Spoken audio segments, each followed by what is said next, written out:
Hello, this is the Stories Beside channel. I release videos every day for you. Subscribe and click the bell. Nancy hated holidays and weekends.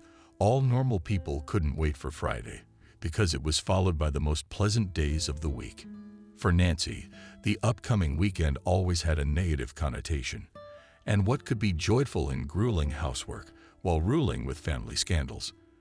This morning, she and her husband had already kissed.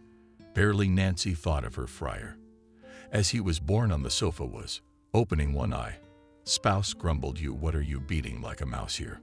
You're doing everything on purpose to poison my day off." The man pushed away the pillow he had been hugging before and took a deep exhale. Nancy rolled her eyes, saying she had someone to blame. She wrinkled her nose and stepped farther away. "Ben, have you ever betrayed your entire family?" The man smirked. "No remedy will take you, and you're not talking my teeth. I'm having a hard time, and you're going back and forth. I can't just tiptoe around. I've got a lot to do. If I wait for you to rush around, I'll never get anything done." This dialogue put a lot of stress on Ben. He couldn't stand it when his wife outweighed him. And today, her intransigence especially grated on the man's nerves. With a heavy sigh, the head of the family Duden took the position of a thinker, and since his head did not want to hold independently, had to prop it up with his hands. Only after gaining a stable position, he honored his wife with a long, unkind look. "You can't keep up because your hands are in the wrong place. You walk like a somnambulist, stumbling at every step. You're a walking disaster, not a woman." Nancy was feeling through the rag that was wiping the dust with water. She did it with such force that the spray reached the sofa, then abruptly jumped out of the image of a thinker. His whole body now expressed indignation, and his right hand, like that of the leader of the world proletariat, extended from strictly forward. Only the legendary cap was missing for the completeness of the picture. The man's hangover speech was also suffering from slurred speech. Out of all his poor vocabulary, what came to his mind were these crooked hands, not seeing that I felt bad. Nancy was satisfied with the effect of her graceful revenge. She mockingly advised to drink less, then it would be good. "And you're wrong about Krivorichko. In this regard, you have no equal. For 3 months, she asked me to change the socket in the corridor." Ben shook his head. "I did everything. What are the complaints? You come and find out. Used to be sparks flying. Now it's electrocuted. They say that craftsmen like you, Ben, are golden hands. But please don't insult me in my own home." The man's voice trailed off, and his eyes sought to go out of their orbits. The torment of a legitimate husband gave Nancy satisfaction after the man had been reduced to an extreme degree of helplessness. The woman clutched noisily at the rag and began rubbing the furniture with fanatical exasperation. Ben watched his spouse's actions for a few seconds, then resolutely cocked his head.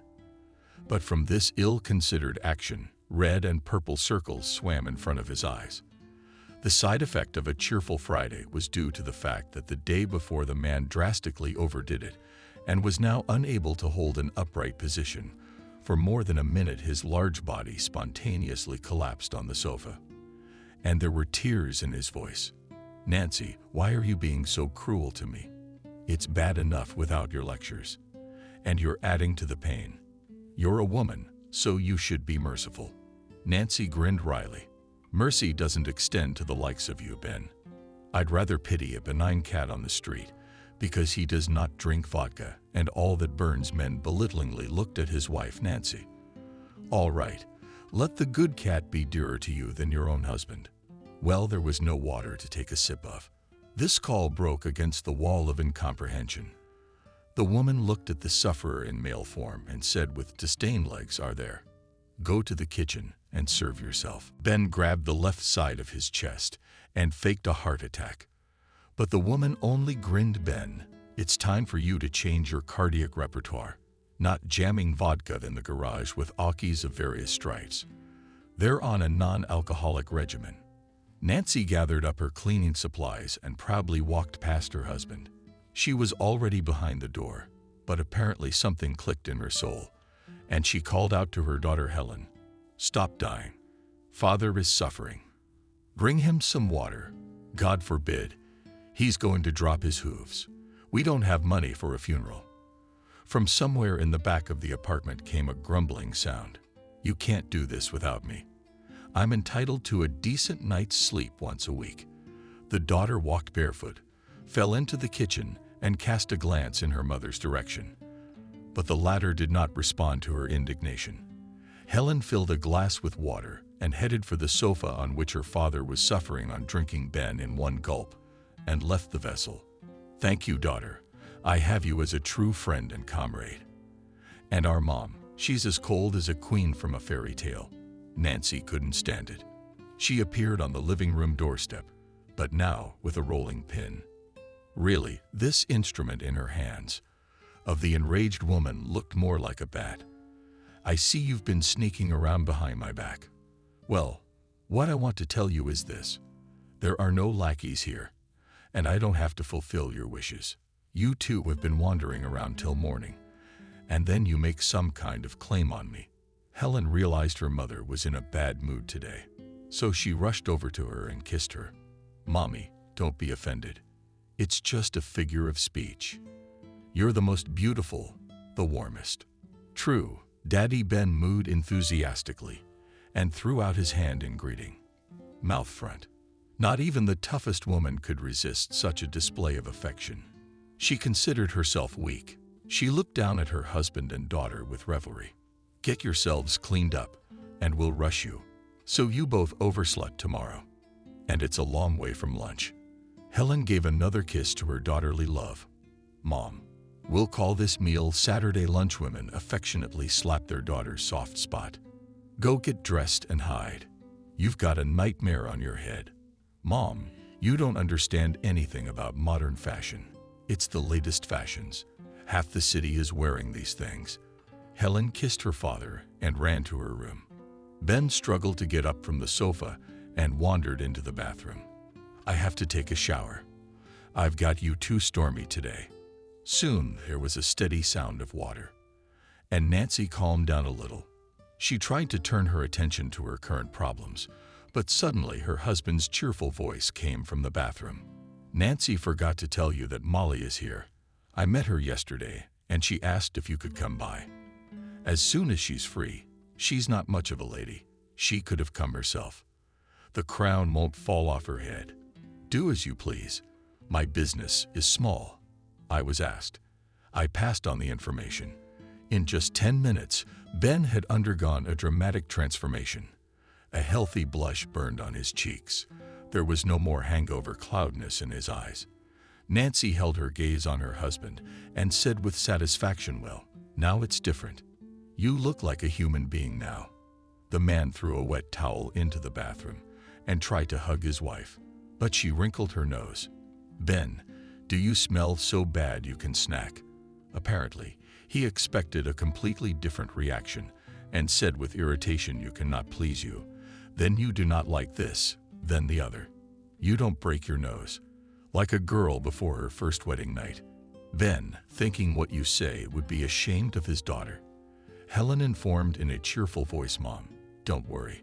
I am aware of the relationship between members of the opposite sexes. You must have forgotten that your daughter is in medical school." While arguing, the mother and father did not notice that their heiress appeared in the kitchen. Helen immediately rushed to the table and started grabbing everything off the plates. "Man, I'm so hungry. I have a beastly appetite." Nancy looked fondly at her daughter. "Sit down at the table and eat. What's with all the hand-grabbing?" Helen managed to chew and at the same time say, "Mommy, it tastes better that way. If you do not know, I can inform you that the tradition of eating without using cutlery is developed in many countries. So don't swear at your daughter. Don't waste your precious nerves. No nerves will be enough with you. Dad's been drinking a lot. And you were out at night." The smile fell off the girl's face. "Mommy, did you choose the wrong verb? I didn't go out with girls. Remember, I warned you that Lara's wedding is next week, so we got together yesterday for, like, a bachelorette party." The woman waved her hand nonchalantly. "A bachelorette party is held on the eve of the wedding, not the week before." Helen looked condescendingly at her mother, and we're having a rehearsal.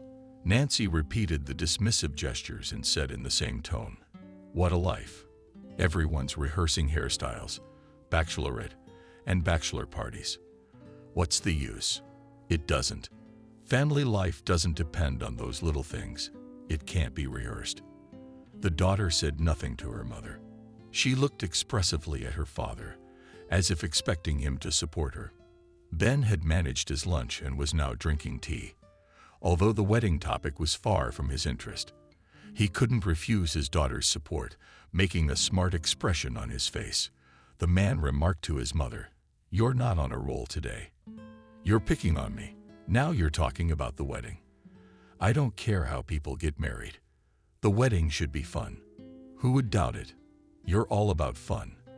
I don't care about other people either, unless it's about my family. Ben, instead of affecting your daughter, you're all over everything. Nancy, Helen is already a full-fledged citizen. You forgot that she is already 19, and she can go out till morning and even get married without your permission, has every right to." The woman's indignation took her breath away. "Ben, do you even think about what you're talking about? What marriage? Look at her. She's just a kid. Honey, think of yourself at that age. By the way, if memory serves, you were 19 when we got married." The man made dancing paws with his feet and smirked ambiguously, expecting a similar reaction from his wife. But Nancy cast a glance in his direction. "That was the biggest mistake of my life. If I hadn't flown headlong into marriage, I would have studied at the institute, gotten a good profession, and my life would have turned out very differently." This confession made an unpleasant impression on Ben. His lips merged into a single thread. His cheekbones set. "And if I understand you correctly, you've regretted being my wife all these 20 years. Suddenly, he was pouring out a barrage of sludge on me. But it's better to know the truth late than to stay in ignorance for years. Nancy tried to say something in her defense, but the man beat her to it. "Nancy, can you still make it right? Find a decent life partner. If I don't suit you." Ben pushed his plate away from him and got up from the table. A minute later, the apartment door slammed and Helen rushed into the hallway. "Daddy, wait," but the head of the family had already left the house, which he had always felt warm and cozy. Only barely caught, and the smell of male perfume hovered in the cramped room. The daughter looked reproachfully at her mother. "I don't understand why you arranged all this. And then you have to think before you say something. Don't you realize you've hurt Daddy?" Nancy quietly asked me what I'd done to him. The daughter was on the verge of a breakdown.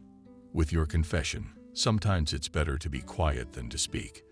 And then, if you hadn't married Daddy, then I wouldn't have been born. So I'm your biggest mistake too." Ducking her head with two neat ponytails, Helen headed for the exit, but halfway there she turned around. "Aunt Molly's here. She asked you to stop by. She has some kind of emergency message for you."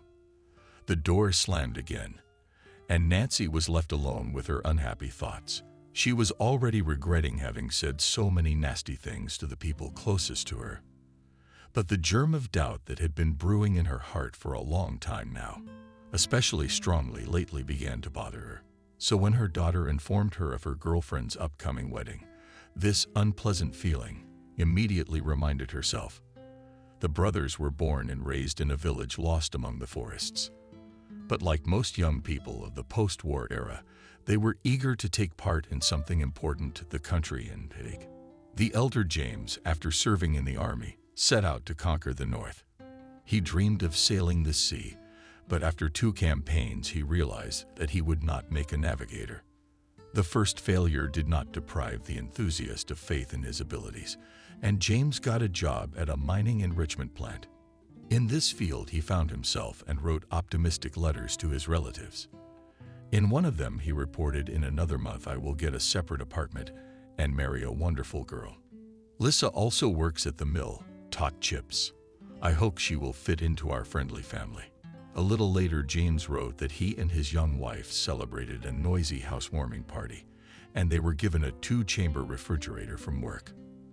At that time, such an appliance was the dream of all Soviet housewives, so the brother's mother was proud of her eldest son's achievements and read his letters aloud in the store.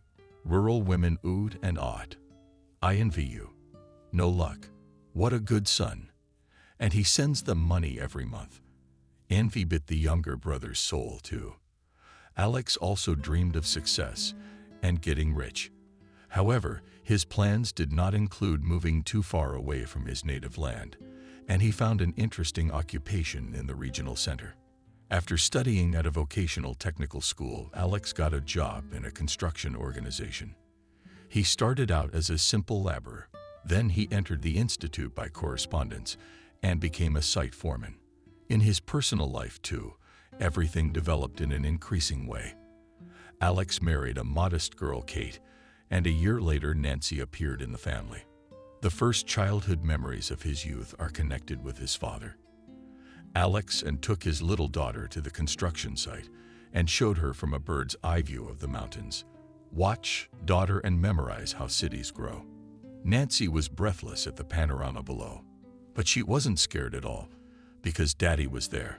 She was very proud of her father. And first in kindergarten and then at school, she told her peers, "My daddy has the most important profession in the world. When I grow up too, how will he build cities?" Parents condescended to the plans of the little daughter, but so far did not interfere with them. Only when the girl became older, her father began to make attempts to redirect her to the wall around so many other very interesting activities. "You're a girl. You'd better choose a quieter profession. Could you be like Mom and become a nurse? It's a very respectable profession. You'll always be clean, warm, and in a white coat." Hearing such speeches of her husband, Kate was indignant. "Alex, why advise your child on something you have no idea about? Medicine is only at first glance an angelic field, but in reality, there's suffering and death every day. So don't get ahead of yourself. The time will come, and Nancy will choose a career of her own. Your brother and his wife are very well settled in life, rolling around like cheese in butter. They've got a big apartment and a car. They can afford things that others dare not dream of." Nancy listened to her parents' arguments and memorized. She knew about the existence of her relatives, but she had seen them only once. The girl was in 3rd grade when Uncle James, along with his wife and young daughter, came to visit them for 2 days. Dad's brother was very funny and joked a lot. Life is like a weather forecast. Everything comes true exactly, but at a different time. In general, Uncle James had a saying for every occasion. I remembered only one saying from a whole arsenal for all my life. If we imagine that an ordinary gymnasium is a school of wizards, then all students can be divided into 3 categories: wizards, magicians, and sorcerers. The girl laughed at this caustic definition because in their class there were only solid oaks, sorcerers. She decided to share her findings with Molly, Uncle Sergei's daughter, even though her cousin was 2 years younger than Nancy. She knew more than she could ever dream of. Molly couldn't sit in one place for a minute, and she was always bugging Nancy. "What are we going to do with you and me stuck at home? Let's go for a walk. You probably have friends." Nancy was eager to say there were friends in the yard and at school. "But your mom's looking at us like that." "Don't mind her. She always looks that way because she doesn't trust anyone." Indeed, Aunt Lisa was the complete opposite of her husband. She was silent all the time and sighed unhappily when, after much persuasion, Nancy decided to take her cousin out in public. The aunt had rudely lashed out, not at her daughter, but at Nancy. "If you have an itch in one place, go for a walk, and Molly has nothing to do in the yard." Nancy cried with resentment. Alex stood up for his daughter, Lisa. "What's the matter? What do you run into?" "On the wall. You know, in our family, it is not customary to yell at children, and even more so to humiliate them." Aunt Lisa gave a squeamish wince. "I've already noticed that it's chaos around here. Everyone does what they want to do. In our family, the rules are a little different." The aunt had already prepared to share her experience of proper family life, but her husband judged her fervor, trying to restrain himself. James reprimanded his wife Lisa. "You must have forgotten that we are guests. It means that you shouldn't go into someone else's monastery with your own rules." Molly's mother blushed with indignation and began to prove her husband right with the stubbornness of a blind man. "What did I say that was so special?" "Nothing. I'm just trying to protect our daughter." Uncle James threw both hands up as if he were going to throw a ball into the net. "Lisa, how many times do I have to tell you that a child is supposed to socialize with other children? He's supposed to be spoiled and do impertinent things." To his distress, Alex decided to support his older brother. "Really, Lisa, you have nothing to be afraid of. In our house live decent people, and the girls are not threatened in the yard." The aunt, with the same squeamish expression on her face, objected to the owner of the house. "I saw these decent people yesterday. Some of them are playing dominoes, and others are in the bushes thinking for two. I can imagine what kind of kids grow up with parents like that. Such a campaign is definitely not suitable for our daughter." At the end of this tirade, Lisa grabbed Molly by the hand and dragged her daughter into the room that the owners had allocated to the relatives. Already from there, the woman shouted in her own voice to James, "We're going home tomorrow." James felt uncomfortable with his wife's behavior. He grinned wryly and said to his brother, "Yes, Alex, real life is different from a fairy tale in that everything happens in it. On the contrary, you marry a beautiful princess who, after a year or even earlier, turns into a wart and already a toad or a viper." The next morning, the guests left for home in a hurry. Nancy did not even have time to say goodbye to her cousin. Since then, she has disliked her aunt with all her soul and once confessed to her parents. Molly is good and Uncle James is good too. Aunt Lisa is a very bad person. If she comes to visit us again, I won't let her in the apartment. Alex tried to change the 10-year-old's mind. "Nancy, you can't judge a person by one act." Aunt Lisa was just in a bad mood and said something stupid. "Indeed, she is kinder. Aunts don't say such mean words." The wall was destined to keep its promise because Uncle James and his family did not come for a long time. The girl began already to forget about the offense against her aunt. One day at dinner, her father said sadly.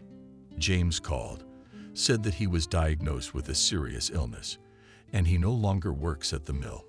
Kate expertly said, "Unfortunately, many people pay for a comfortable life with their health. After all, nobody pays big money for nothing." Nancy realized that this conversation was not for children's ears. She kept silent and memorized everything her parents said. A few days later, the girl learned from her father that Uncle James and his family were preparing to move. Doctors said that in the north for his brother is unsuitable climate. In short, they are preparing to move. The daughter was burning with curiosity. She involuntarily burst out a question, "Daddy, and they will live with us again?" "No, Uncle James and Aunt Lisa are buying an apartment in our town. They have already found the right one." This news made Nancy happy. "Oh, that's great. So Molly's gonna live here now too, and we're gonna see her." "Of course you will. Your siblings should keep in touch." But Lisa wasn't in the mood for sibling bonding. Immediately after moving in, she smiled wryly and remarked that we were very lucky to have the apartment. James wanted to be close to his brother. "I think it's best for relatives to keep their distance in every sense." Kate responded to that hint with, "Lisa, don't worry about it. Alex and I are not in the habit of imposing our society on others. But our house is always open to guests, so you can come to us at any time, even at night." Lisa only shook her lips and flashed her eyes angrily. Because Nancy's mom had caught her off guard with her offer, despite her wife's prejudice against her brother's family. James was seeing Alex on a regular basis. They visited the old people in the village together and involved their daughters in these events. Lisa tried her best to prevent such meetings. Sometimes she even went to provocations, but it is known that any obstacle only hardens the character and friendship between the sisters, despite the tricks of Molly and Mother, only became stronger. The only thing that united both families was the worry for the older brother. The change of climate did not improve Sergei Evseevich's health. He slowly faded away before the eyes of his relatives. Kate, through familiar doctors, tried to arrange for her husband's brother specialist consultations in famous clinics. But even the most famous luminaries of medicine spread their hands. Unfortunately, the process is very neglected, and it is almost impossible to fix anything. James died when he was only 47 years old. Molly's father's death was the biggest tragedy of her life. For Nancy, it was also the first serious loss, because she loved her kind and cheerful uncle, who had his own quips for every occasion. It was the short and very apt sayings that she remembered most. Trying to calm the crying Molly, she repeated time after time, life as a holiday. And on holidays you can't work. Such days are supposed to be fun. The cousin was surprised. Nancy, what do you want to say to yourself? I just remembered your dad's favorite expression about life and holidays. I think he would be telling you, Molly, right now to stop crying. Molly looked at Nancy in disbelief. Do you think he would say that? I'm sure he would. You might even think he's giving you that order through me. You know, my mom says that everyone who dies goes up into the sky and watches their loved ones from there. Molly froze with her mouth open. She must have been in a state of prostration for a minute. Then she jumped out into the street. There she stared up at the starry sky for a long time. Nancy realized that her younger sister believed in this mystical story about the souls of the dead. The older sister's hunch was confirmed. A few days later, Molly showed up at their house on a Sunday afternoon early in the morning. The girl was excited, her eyes burning when she and Nancy were alone. She mumbled mysteriously, "You were right. They all live in the sky." Nancy darted her eyes out in bewilderment. "Who are they?" Molly sighed eloquently. "Who? The ones who died. You were the one who told me. Have you forgotten?" Nancy remembered a recent conversation about this. How you found out it was. Nancy became a little creepy because her sister's eyes were so fierce. Molly moved closer to her sister and whispered, "I had a dream about Daddy today. But it wasn't like a dream, it was real. Daddy told me that where he is now is very nice." Nancy asked, "I hope you didn't tell your mom about your vision." "What are you talking about? She's gonna drag me straight to counseling if I tell her something like that. Let it be our little secret." We did. Molly looked at Nancy like she'd discovered the secret to eternal life, or something like that. Childish maximalism it is. Nancy couldn't deny her sister such a small thing. The common grief brought the girls and Molly even closer together, and she paid less attention to her mother's eternal nagging. By the time of graduation from high school, she and her parents had practically nothing to do with each other. Molly lived her own active life and made very bold plans for the future. She shared them only with her cousin. The native mother was in complete ignorance. After the death of her husband, Lisa completely withdrew into herself and even business. Her only daughter was of little interest to her, not to mention the events that were unfolding across the country at that time. The apartment was unaccustomedly quiet, and only the clock flowed measuredly on the wall. Nancy ate, dwelling on the unpleasant feeling of discomfort. Now she regretted very much that she had told her husband, and at the same time her daughter, all sorts of nonsense. Emotions were bursting out, and the woman said in a low voice, "Amazing things are happening in this world," and unnoticed, I turned into an exact copy of Aunt Lisa. She's just as quarrelsome and mean. Can people change so drastically? What's wrong with me? I wasn't like this, wasn't I? Or just didn't notice? The woman didn't even try to find an answer to this question, because she knew it well, only she was afraid to say it out loud. She reluctantly set about cleaning up, but youthful memories came flooding back with renewed vigor. She could no longer resist the urge to see her sister, and Nancy began to hurriedly pack. Just need some air and distraction, and the bad thoughts would finally leave her head. I'm going to go tell a tale from my kin. Even though Natalka's made a lot of blood for me, still, we had a beautiful moment together. 20 years have flashed by imperceptibly, and during this time, a lot has happened in a series of different events. There were moments that today Nancy would rather not remember. But time, if it does not even cure old wounds, makes one look anew at the affairs of bygone days. Such were roughly the thoughts hovering in the mind of the 40-year-old woman. As she rode the bus to the neighborhood where her aunt lived, Lisa bore her widowhood and fate with fortitude. And even with a sense of pride, she grieved briefly after the funeral of her beloved husband. She found solace in occult practices. In the late 90s, many were obsessed with fortune-telling on tarot cards, astrological predictions on the stars, and other hoaxes. Molly's mother was not just interested in such directions, she thoroughly studied them. And the aunt did not even try to hide from her daughter, where she disappears in the evenings. Molly was horrified when she found out and immediately ran to her relatives. Uncle Alex, Aunt Katja, help. I'm very afraid for my mom. She goes to some very dubious events, and strange people I'd never seen before started coming to our house. Alex promised his niece, "You're not prematurely pining away. The devil is not as bad as they make it out to be. But I'll be sure to drop by the other day." The man wanted to make an appointment with his sister-in-law by phone, but Lisa did not pick up the phone. So he went to the widow's house. The woman did not open the door for a long time. And when the guest was about to leave from behind the massive door, there were signs of life in the form of a ball of footsteps and mumbling. Then the door opened slightly, but a chain prevented the guest from crossing the threshold. The hostess did not waste time on greeting, but asked sternly, "Why did you come?" "Lisa, it's me. You didn't recognize me. I was recognized." "And what of it?" "We have nothing to talk about." "I need to talk to you." "James, no. And there's nothing to connect us anymore." The woman wanted to close the door, but Alex managed to get Lisa's foot in the door. "Wait, I wanted to talk to you about Molly. She's my niece, and I care about her." The woman sang snackily. The guest was not even on a joke frightened, thinking that this viper in human form will now release its poisonous sting. But instead of this instrument, Lisa used the words, "My Molly has someone to take care of her.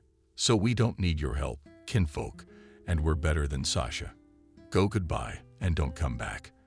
I don't want to see you or your wife or your restless Nancy. She's always leading my daughter astray. And one day I shall simply be forced to take measures to counteract her bad influence." Again, in the voice of the daughter-in-law, there was a threatening hiss, and Alex pulled his foot away. The door slammed shut in his face, and he still stood on the landing for some time, thinking over the last words of the relative. At home, the head of the family told his wife in detail about his visit. In conclusion, added Katusha, "You will not believe it, but for the first time in my life, I experienced panic terror. From Lisa smelled something so demonic. And honestly, I don't want to go out with her anymore." Kate laughed. "Alex, you're a man. Don't get your head in the game. Only highly respected people can believe in witchcraft and fortune-telling. But you are an educated man." Alex thought for a long time before answering. "Katja, but you won't deny that conspiracies and curses work." Men at work told such stories that gave me goosebumps. Nancy decided to add her weighty word. "Mom, Dad's right, because magic rituals work. It all depends on who's doing them." Molly told me something that takes your breath away too. Kate hugged her husband and daughter. "My darlings, you are bringing your own fears upon yourselves. We have rumors like that at the hospital too. And sometimes we hear even worse stories. I can assure you that there is no scientific proof of magic, white or black." "Still," Nancy exclaimed, "but something does come true. It's pure coincidence. Human life is full of different events, so coincidences are not rare. But for some reason we try to explain such facts with mysticism." Nancy very much wanted to believe her mother, but all the subsequent events convinced her that there are no coincidences. After that fateful visit of Alex to her brother's widow, only a few days had passed, and Molly appeared at their house herself late at night with a suitcase. It wasn't hard to guess from the redness of the girl's eyes that she had been crying. Kate rushed to her niece at what had happened. "Don't you look like yourself?" Molly appeared in the hallway. I can't take it anymore. Mom's completely lost her mind. She let a whole bunch of strangers into the apartment. She says they're the best magicians in the country. They sort of came to the contest, and my mom voluntarily and gratuitously decided to give them our apartment for temporary residence. Alex excitedly said maybe I shouldn't have left my mom with suspicious people. The niece hotly objected. Uncle Alex, what can I, a schoolgirl, do? I told her that I'll stay with you until these people change from our house. They're generally so harmless, except for one. Her name is Military. She's all black, and her eyes are black too. How'd she stare at me? I almost fainted when she said in a huge voice that my future was in gold that glittered like a husk of seed. My knees buckled in an instant. My mom went after that woman for asking questions, and I packed my bags for you. You should have. You don't want to be jinxed by that. Nancy took her sister's suitcase and led her guest into a small room where she had long ago equipped for herself a girlish realm. Since the topic was a hot one, the girls continued to discuss it. Nancy's parents were also excited by the unexpected appearance of their niece. Alex had time even before dinner to find out the meaning of an obscure word. That's why he started the evening meal with a minute of enlightenment. I've looked through the encyclopedia and found out that in Spanish it means seeing the future. So your mom's guests are nicest fortune tellers. In the circle of relatives, Molly felt under reliable protection. She answered quite cheerfully, yes, I don't really care how the name is translated. It's just that I'm worried about my mom, because she's often 20 in parallel worlds. And I don't like it at all. There are only a couple months left, and school will be behind me. And then I can leave this town, and everything will be just a bad memory. Kate complimented her niece. That's right, Molly. You're a smart girl, and I'm sure you'll get into college. Take an example from your sister. Nancy went to college. She's going to be an architect. This profession will never lose its importance. Molly grinned. No, I'm not going to design cities, and I don't want to stay here either.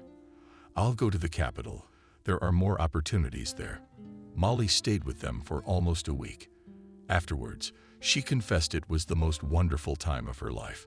But suddenly, Lisa showed up in person to pick up her daughter.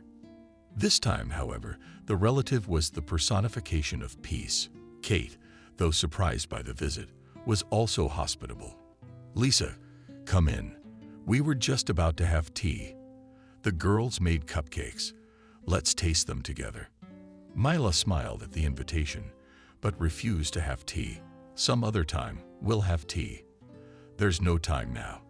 I'm actually here for Molly. Lisa stomped in the hallway, waiting for her daughter to gather her things. At last, Molly appeared with her suitcase and said to the guest in a monotonous voice, You don't hold a grudge against me. I didn't mean to offend you. Thank you for taking Molly in. Alex was very glad that his daughter-in-law showed some humanity. You're welcome. We're not strangers. Aunt Lisa looked at him with a strange look, and then said in the same colorless voice, We should be careful at bus stops, especially in the evening. They're running around town without great-grandchildren. Drunk. An icy chill ran down Nancy's back. Aunt Lisa, what are you talking about? Did the aunt look at her? It's no big deal. I just wanted to warn you. And you get ready for the wedding. You'll be married soon. Nancy laughed in her aunt's face. Aunt Lisa, you're not making any sense. You sound like a real fortune teller. I'm going to have to disappoint you. I'm not getting married in the next 5 years. Only after I graduate will I plan to start a family of my own. Her aunt looked at her again with a penetrating gaze. There's no escaping the fates. What one's destiny says will come true. Molly signaled to her sister that her mother was a little out of sorts to spare her relatives an unpleasant visitor. She took her parent under her elbow and led her towards the exit. Mom, everyone, let's go home. Picked up from your friends. All kinds of nonsense. And now you're talking nonsense. When the sister-in-law and niece disappeared out the door, Alex twirled his index finger at his temple. What became of the woman? Katia is talking such nonsense. That's your department. Tell me, is Lisa really out of marbles for rollers? Or is she just plain fortune teller? Kate grinned. More like the second. It's a special time right now. It's the millennium, and old superstitions have come to life and new ones have emerged. The public's interest has to be piqued somehow. Here's a hoaxer from different levels trying to do just that. The topic of conversation smoothly flowed to different ways of fraud, fortune tellers, and fortune tellers. Every member of the family had a story to tell. Therefore, dinner and the rest of the evening turned out to have a mystical tinge. In the morning, all three of them forgot about Aunt Lisa's visit and her ramblings. It wasn't until months later that Nancy remembered everything her mother had talked about in Molly King's hallway.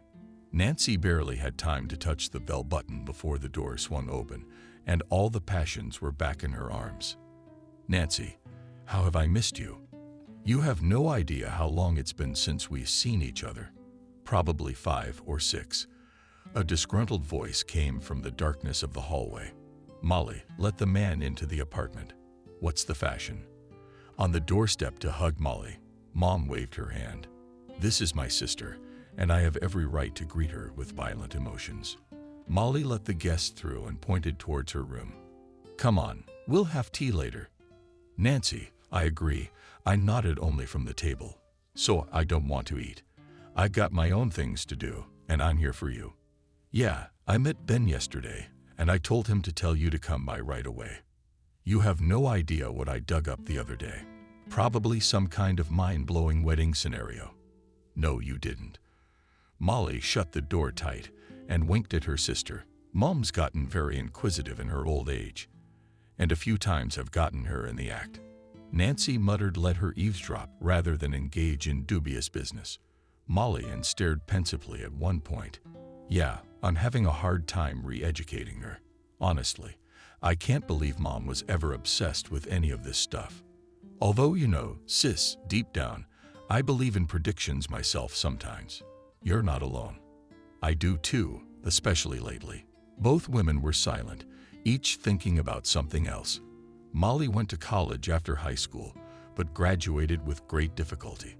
She took 2 academic leaves of absence because she was woefully short of time for the main business of her life: weddings. Nancy's father, Alex, gave his niece an inexpensive camera for her 17th birthday. It happened just before Nancy's wedding, and Molly decided to capture the event. For 2 days, she ran around with the camera, shooting everything. But the newlyweds never got a CD. For a long time, Molly fed them breakfast, and then she left and did not appear in her hometown for 3 years. Years went by in life. Every day more and more pulled the spouses into its maelstrom. And Ben and Molly less and less often remembered the day of their marriage. And for the first time in 20 years, with Molly's encouragement, Nancy remembered that she had once shone in a snow-white bridesmaid's gown. She sighed sadly and sat back in her chair. "Come on, Molly, dazzle my imagination. I'm getting ready." The woman shuddered. "Oh, you scared me." I hesitated for a moment. "Now just 1 minute." Molly rushed to the fashion, on which were laid out in strict order all the paraphernalia necessary for a wedding planner. Guests with a grin nodded in the direction, prepared in the props. "You got a job coming up." "You're right, as always." Some moms I know asked me. Their granddaughter's getting married on Saturday. Actually, they've been common law for 2 years, and suddenly they're getting married. It's usually rushed when there's a new addition to the family. I'm never interested in such details. My business is to please clients and receive for their services money. Those are the 2 pillars of my business. Nancy said with a sneer. "I'm sure you're doing a great job with that." Molly jerked her chin up. I'm trying. "Do you know how competitive this market is?" "I have no idea. I'm not really in the entertainment business. I'm more concerned with my home and my unenviable job." My sister sighed. "That's when I was drinking. I shouldn't have dropped out of school." "Well, let's not talk about sad things. Do you want to know what my competitors call me?" Nancy looked at her sister and mentally noted that the years had only slightly affected Molly, and she still remained as vivacious as in her youth.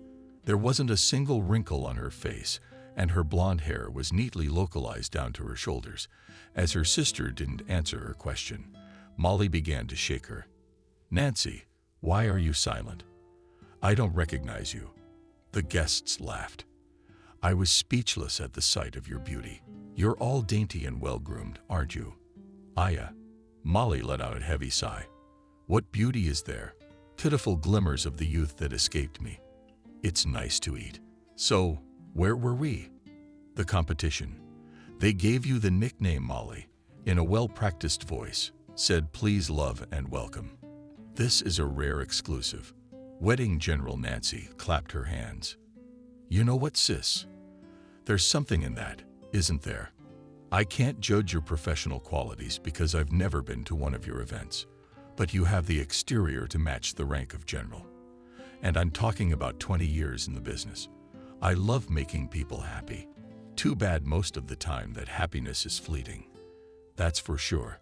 Suspicious sounds were heard behind the door, and Molly was silent. The guests looked at their cousin with fear. "Do you have mice?" Molly laughed. "One mouse of enormous size." The hostess walked to the door and said loudly, "Mom, stop scaring people. Come on in." The door opened slowly and creaked open just enough for Lisa to slip in. "Molly, the kettle's boiling. Are you going to have tea now or a little later?" "Mom, in about 5 minutes we'll have a little more in confidence." Okay.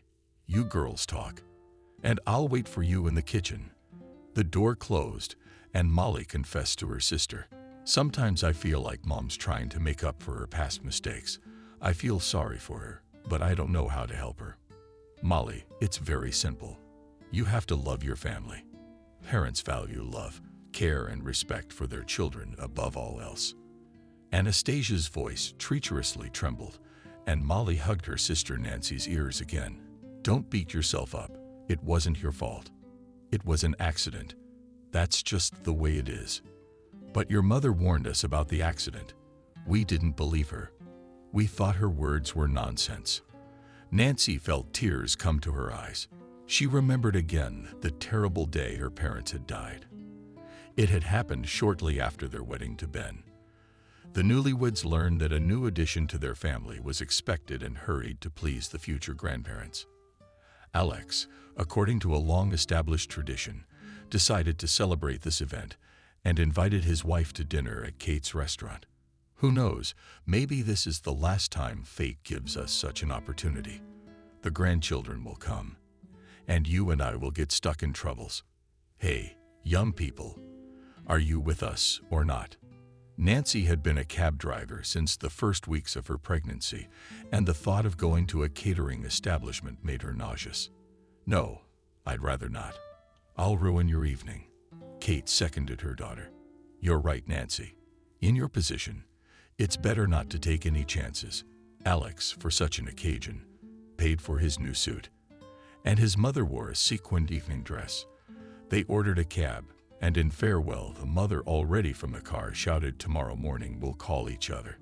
Nancy did not even suspect at that time that it was the last time she saw her parents alive. As eyewitnesses told later, the couple were among those waiting at the bus stop for the last bus. Nancy's parents usually used their own car, but her father never got behind the wheel, even if he killed a little. So that evening, the couple decided to take public transportation. Besides them, there were 6 other people at the bus stop, but no one noticed how a foreign car jumped out of the corner at a great speed. Everything happened in a split second, and the silence of the night was broken by the screams of the victims from the action of the accumulated. Nancy's inadequate parents were in the epicenter of the accident, and both died on the spot. It was a terrible blow.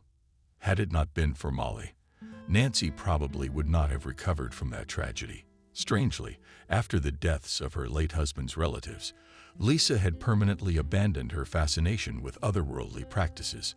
Molly still had her arm around her sister's shoulders as well. Nancy stroked her hand. "Thank you for everything." "Why are you thanking me all of a sudden? Are we breaking up?" "No, it just came to me. It happens to me a lot too. I've been to other people's weddings. It's exhausting. Sometimes I have to turn myself inside out to get the damn fee in full. You know how demanding clients are nowadays. You sign a contract where everything is laid out, and some particularly zealous characters start picking out flaws. About 2 years ago, I had such a case that one super-duper dad rejected my script. The man found a few games with guests offensive, and he reduced the fee himself without warning. I didn't know there was such a thing. How'd it end? In court. I'm not the kind of guy who gets screwed over with impunity. That asshole paid me for moral damages, but I got a lot of nerve. Molly, you're really good. A real general. The woman corrected the wedding general. Speaking of birds, you and I have been talking, and we've completely forgotten about the main thing. That's right. You were going to surprise me. I'll get right on it. Just be patient, and you'll be in for a surprise. Molly began fiddling with the equipment. She accompanied the process with exclamations of horror. Everything is covered with dust. The equipment doesn't like such carelessness. We'll have to fix it right away. Nancy remembered how her younger sister in her childhood had also worked wonders, for which she had been scolded by her parents. She really wanted to help Molly. Maybe I could be of some use to you. You know, my Helen is very advanced in technology, and she taught me a few things. Without turning around, my sister cheerfully said, "Thanks, I got it." The thing is, it's an old tape, and you can only watch it on an old player. I can't get my hands on it, and I can't get my archives in order. Molly fiddled with the equipment for another 5 minutes, but her efforts were successful. Something inside the device buzzed powerfully, and the TV screen showed a splash screen. Nancy and Ben together forever. The sound is a little bad, so we'll be watching a silent movie tonight. Both women held their breath into the screen. They didn't notice Lisa silently enter the room again the moment the bride did. That is, the Nancy from the past tried to wave her hand in white gloves. Tears of happiness. The symbolic bouquet fell to the floor. Molly and the mother very clearly pronounced bad luck. Unfortunately, it was Nancy who flinched and looked at her aunt. Molly swooped down on her mother. "Mother, are you like Hamlet's father's shadow walking around the apartment? Couldn't you have knocked?" The older woman excused herself. "You said 5 minutes. It's been half an hour. The kettle's cold. We're in no hurry." Lisa took to the kitchen, muttering to himself. "I don't know how to please her." Nancy, in a trembling voice, asked Molly, "Maybe that's enough movies for today. Wait, that's the most important thing I haven't seen. Just 1 more minute. You don't need patience. I remember this moment well. When my bouquet fell, a strange woman picked it up. She said something else to me, but I couldn't make it out. It was awkward to ask again at the time." Molly, a key clicked, and the machine buzzed loudly again. The flamboyant-looking guest first held out her bridesmaid's bouquet, but immediately changed her mind. Her lips moved, and Nancy heard clearly, "It is not your destiny. You cut down your tree for me." White streaks ran across the screen, soon replaced by pictures of wedding fun. The guests whispered creepy. "And that's exactly what you wanted to surprise me with." Molly grinned smugly. "Not really. There's nothing surprising about any of this. I know from experience that brides often drop or forget their bouquets. The strange thing is different. The ladies in black are the stuff of legend. That soothsayer face friend of Aunt Lisa's. Yes, but I have no idea how this messenger from hell ended up at your wedding. I have no idea either. That fact came as a real shock. Images from the past and images of people who were no longer alive began to spontaneously resurface in front of the woman's eyes.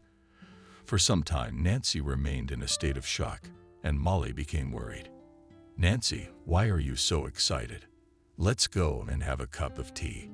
You'll be out of here in no time." "No, I don't feel like doing anything."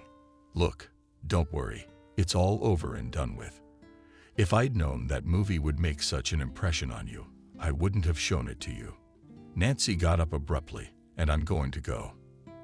I need to be alone for a while." Molly, not hiding her resentment, muttered, and the tea mother tried, already prepared everything.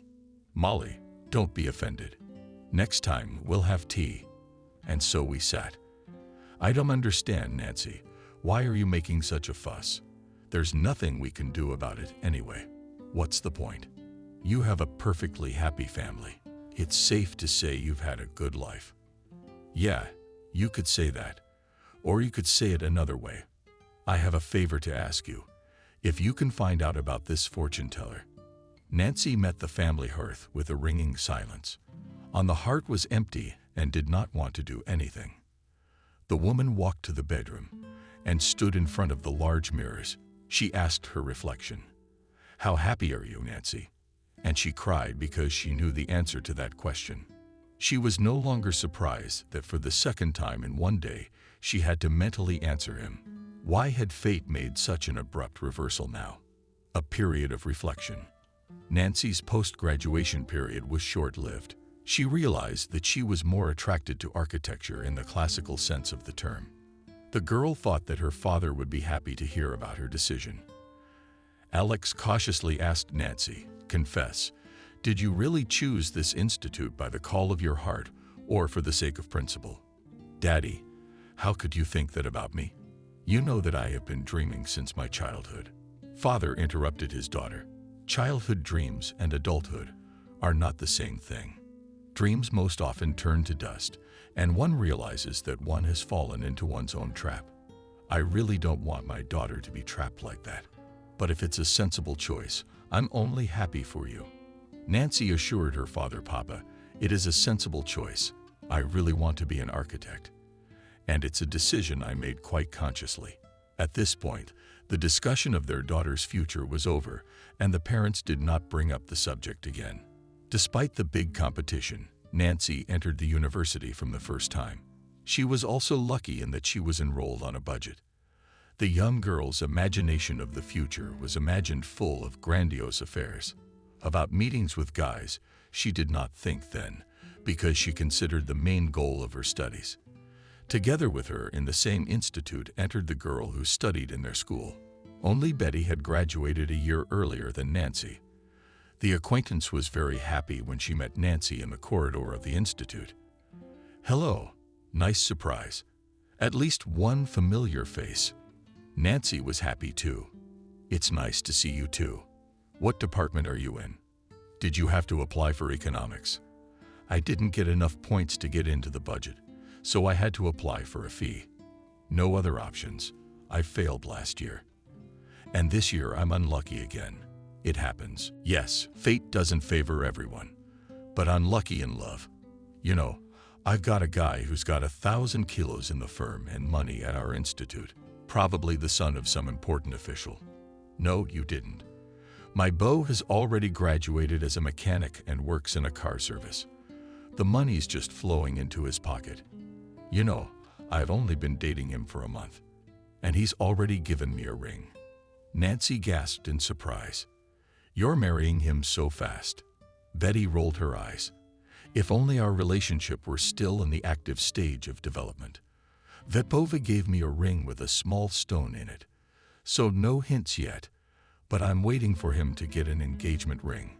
Such conversations between young men and maidens are frequent, and Nancy has had to listen to confessions from close friends more than once, and this time she only listened to Betty's revelations out of politeness, and by evening she had forgotten the conversation with her altogether.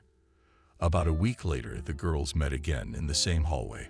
Betty immediately gave Nancy a friendly peck on the cheek and said meaningfully, "You and I, like in the popular song, at the same place at the same hour. How can you not believe in fate?" Nancy waved it away. "Come on, it can't be otherwise. After all, we're at the same institute and walk the same corridors." Betty reluctantly agreed. "That's true, but I'm a bit of a fatalist. I'm generally fascinated by all things mystical. Then laughs at me, says my brain's turned the wrong way." Nancy thought she'd be offended by a guy who criticized her intelligence instead of complimenting it, but she did not express her opinion aloud, for she considered her acquaintance with Betty an inconsequential everyday trifle.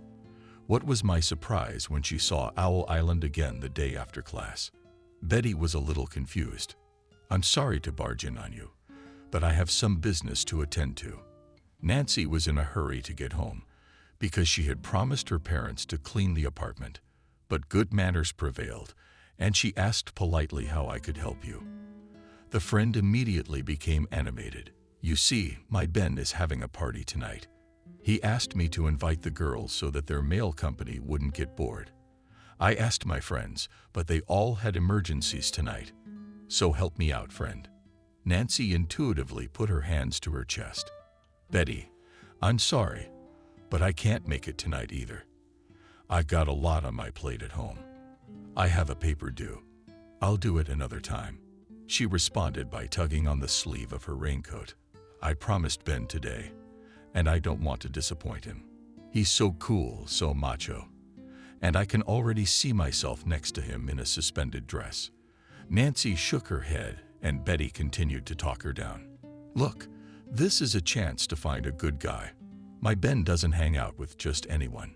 His friends list includes the sons of bureaucrats and professors. Betty, I don't need this. I'm not looking for a life partner yet. I have other interests. You should. You have to do everything in a timely manner, especially not marriage and children. That's what my mom says, and I trust her completely." Nancy did not enter into an argument with the intrusive girl and made a new attempt to get rid of her. But at that time, a young man of a political build approached them. "Tanyusha, this is your friend. Pleased to meet you. Ben, master of old and new iron." The guy extended his hand to her and had to respond with a reciprocal gesture. Betty's beau behaved confidently and even a little on the head, and Nancy was confused by such an onslaught. So it took Ben less than a minute to persuade the girl. She spent another quarter of an hour to warn her parents and change her clothes. The party was a buffet, so all the guests behaved relaxed. Nancy only drank orange juice. She wouldn't even touch the food. Betty stayed close to her lover all evening. She looked faithfully into his eyes and caught his every word. Such subservience disgusted Nancy, and she waited impatiently for this social performance to end. Several times Ben approached her and inquired, "Nancy, I hope you're not bored." She smiled. "No, not at all. You're having a wonderful time."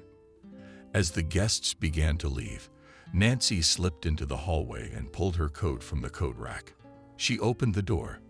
Outside, she breathed a full sigh and thought she had just wasted an entire evening. The next day, Betty voiced her grievances. "Why did you run out early? You could have warned me. I'm looking for my friend, and my friend isn't here. Our relationship is hardly what you'd call a friendship in the old days. So I don't owe you anything, and you don't owe me anything." I was very tired and decided to leave. Betty waved her hand. "Come on, you don't have to explain. It's clear enough." Everyone forgot and dispersed. Nancy was very happy about the peaceful resolution of the situation, but she still walked around looking around for a few more days. She didn't want to meet Tanya anymore, but quite unexpectedly, she met the fiancé of her acquaintance. It was all the fault of some malfunction in her father's car. Alex had been complaining about the problem for a long time, but he didn't have time to go to the car service. And one morning, when all the family wanted to go to the village, the car did not want to start. The men sighed, doomed all the dead. "My cars need to be repaired." Alex called his good acquaintance, and he promised to pull him to the nearest car service. "Alex, such masters there will put the car on a wheel by evening. In aviation, they put equipment on the wing, but here on the wheel. Really, it's a great idea." Alex agreed with that conclusion. Well done. I wouldn't have thought of that." Nancy had never been interested in cars before, but here she started to get curious. I really wanted to see with my own eyes how the craftsman would create a miracle. After all, my father's car was quite an ancient unit and needed to be replaced long ago. But Alex did not even want to hear about buying a new car. "My Swallow has not yet exhausted its resource. It is still capable of what a pile of ruled parts can do." The father did not say, but the daughter believed him. That day she too decided to support her father. "Dad, can I come with you?" Alex wondered. "And what will you do there?" "A car service is not a beauty salon. There is nothing interesting there for a young girl." "So what? I'll just watch how scrap metal is transformed into a workable unit." "If that's the case, then let's go." The master who was to perform the miraculous transformation before her eyes. The miraculous transformation was Ben. The young man recognized her immediately and was very happy. "Nancy, what brings you here?" "It's just my dad's car doesn't want to work. We will now look and determine the cause of disobedience of your machine, and then treat it."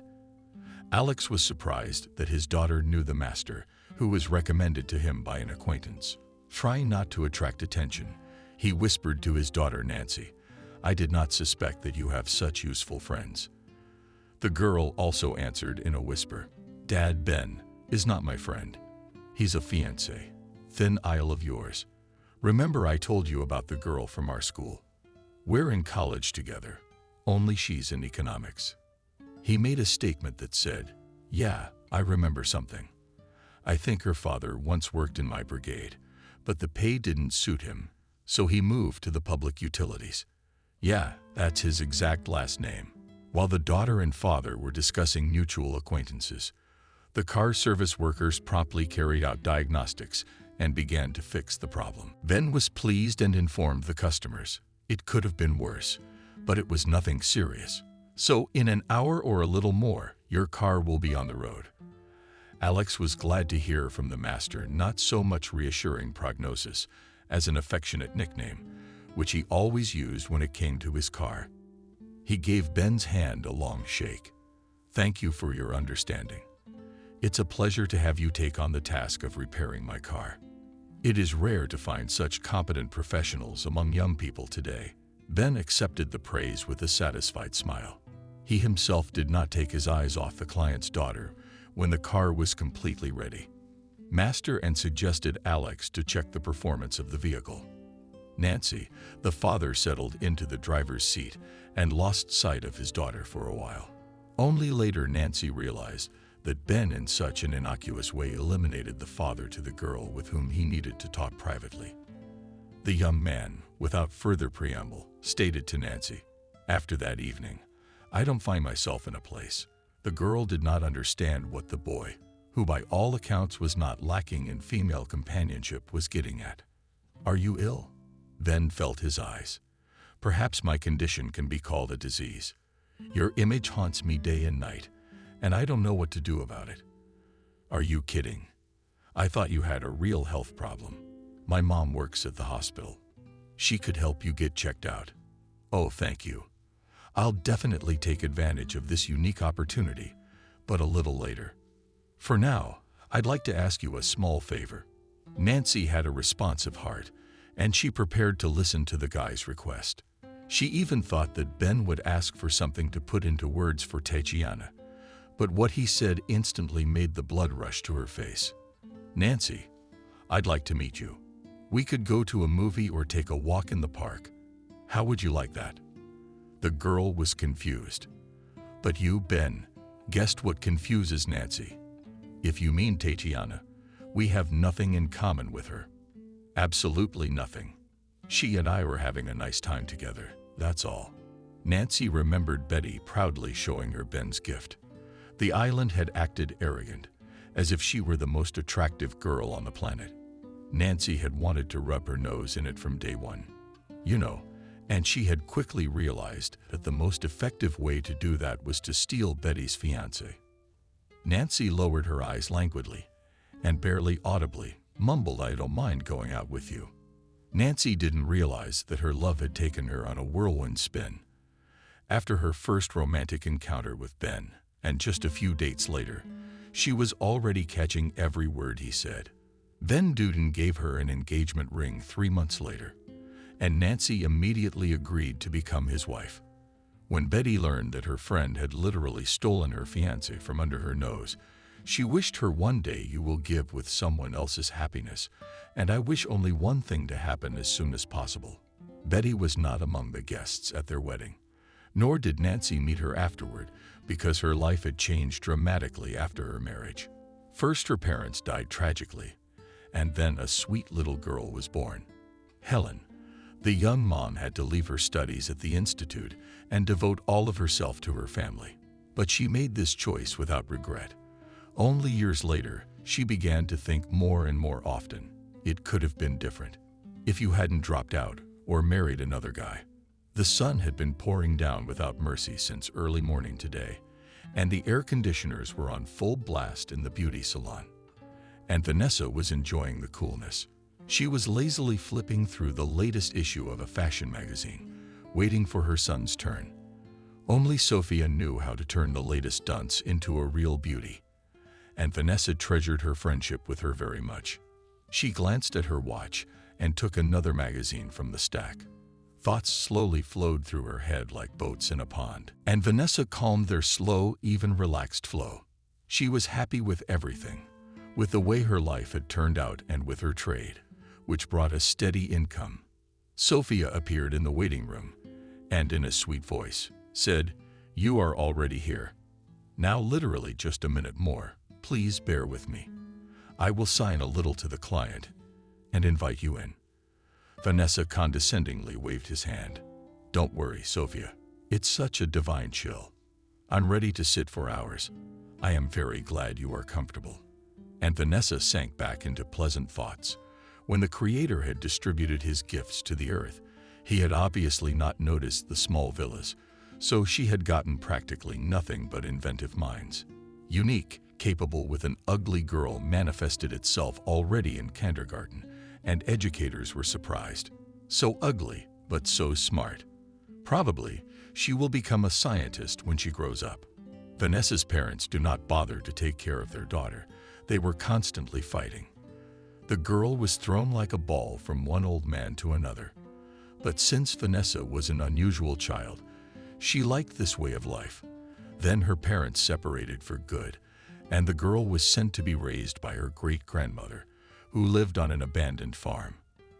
Vanessa still does not know to whom the old woman was a relative. Her real name also forever remained a mystery, because the grandmother's name was simple and clear. The Old Vane. The old woman was not offended by this attitude and cheerfully said, "Let them call me Pan at least, as long as they paid me money." The grandmothers practiced fortune-telling and conspiracies for the villagers. Vanessa had heard that she was a hereditary sorceress. Sometimes, when her grandmother was in a good or cheerful mood, she helped her. These were especially happy moments, because the girl could go into the room where the grandmother prepared potions from herbs and summoned spirits without fear. The child's brain memorized and absorbed everything. Despite her young age, Vanessa already knew that in the future she would also predict the future and reveal the secrets of the past. Perhaps in time, Vanessa would have mastered all the dough and methods. But the old sorceress died suddenly, and the girl again began to shuttle between the houses of relatives. But the experience she had gained helped her earn money for pocket money. Already in elementary school during recess, the girl crowded near her desk. "Vanessa, tell me what I'll get for the test." And she willingly made a prediction, although such predictions did not always correspond to reality. The young fortune teller's popularity grew by the day. High school students, including boys, began to turn to her to guess the ticket number for exams. For such consultations, Vanessa took pennies. Considering that she could easily make 100 predictions a day, she always had money. But someone in the young fortune teller's clientele blabbed about her business, and Vanessa got the attention of the juvenile police, the elderly relatives she was staying with at the time. The parents of the negligent girl are just like her. She's been running scams since she was that age. What will she make of it? Since the parents of the villa could not find even the best specialists of internal affairs, and all the grandparents went into complete denial. The bright girl was determined in boarding school, but the words Vanessa ran after her on her heels, and she did not have time to spend the night in the State House. No matter how much praise the clientele 30-year-old fortune tellers, in addition to the basic techniques, divination perfectly possessed the voice, and each session turned into a small but exciting performance. The teacher and nannies carried sweet gifts to the girls and asked them to say what would happen to their relatives of the same age. The boys were most interested, and they consulted her on the matter. Once the stableman called aside, and Uncle Peter, and embarrassed, asked to make him a conspiracy for a drink. "I'm not comfortable approaching you on such a delicate matter, but my spouse has not quite got me down. She eats me up, and every day they tell me you're gonna drink. I'll put you in the hospital. Make me a potion that'll make me feel better all at once." The request was unusual, but I was coming out of the recesses of my memory the recipe by which my great-grandmother had once prepared a decoction for the director of the local collective farm. A surprising thing, but the man stopped drinking. Peter's uncle was also satisfied with the result of the treatment prescribed by the little sorceress. In a burst of the kindest feelings, he advised her to make up a pseudonym for herself. That's what all the famous mediums do. If you don't know your name, your tongue will get confused, and your last name doesn't even sound good. It's rude and primitive. You'll have to come up with something to fit your brain. Willa thanked the stable boy for the tip and headed for the library. She spent several days poring through thick books until she found what Vivienne Monaco needed. She was sure that such a colorful pseudonym would ensure her a successful future. But soon the girl realized that for success is not enough for one voiced name. It still needs connections, and the circle of acquaintances of the boarding school graduate is too narrow. Vanessa realized that she only has to wait for that happy accident, which in an instant can change everything. 3 years passed in this waiting. During this time, Vivienne received a specialty of a secretary at the local school. But to get a job, the girl was in no hurry. To provide herself with a tolerable existence, she began to visit strange places, where she fortune-telling to all comers. Especially good catch was in the electric trains, but after a few successful trips, she was found out by competitors and robbed to the thread. At parting, one of the freaks warned her that if you get caught again, you'll be in trouble. Vanessa did not risk her precious life and continued practicing in parks and recreation areas. True, in the wintertime visiting such places was minimal. Freezing. Citizens refused the services of the fortune-teller, so she often went to bed with an empty stomach. The young fortune-teller was quite desperate when the very case she had been waiting for came up. During one of her visits to the park, when she was in despair, she noticed a newspaper neatly rolled up in a garbage can. Vanessa immediately clicked in my head. And it's no accident. There's definitely something in this paper for you. Ignoring the chill wind, she sat down on the ice-encrusted bench and eagerly read the advertisements at the bottom of the page. In bold print was a message to all those who have extraordinary abilities. We invite you to take part in the first regional psychic contest. Then, in smaller font, followed a brief description of the conditions and the address where the selection would take place. Vanessa immediately felt a burst of energy. She was no longer tormented by hunger cramps in her stomach and dizziness. She could already see herself winning the contest, basking in the rays of glory. That vision almost completely came true, with the only difference being that hers came in second place. But the prize of audience sympathy was awarded to her, along with a pretty hefty sum of money. The contest was divided into several stages. But all this time, Vanessa lived in the apartment of a kind woman who was obsessed with occult practices.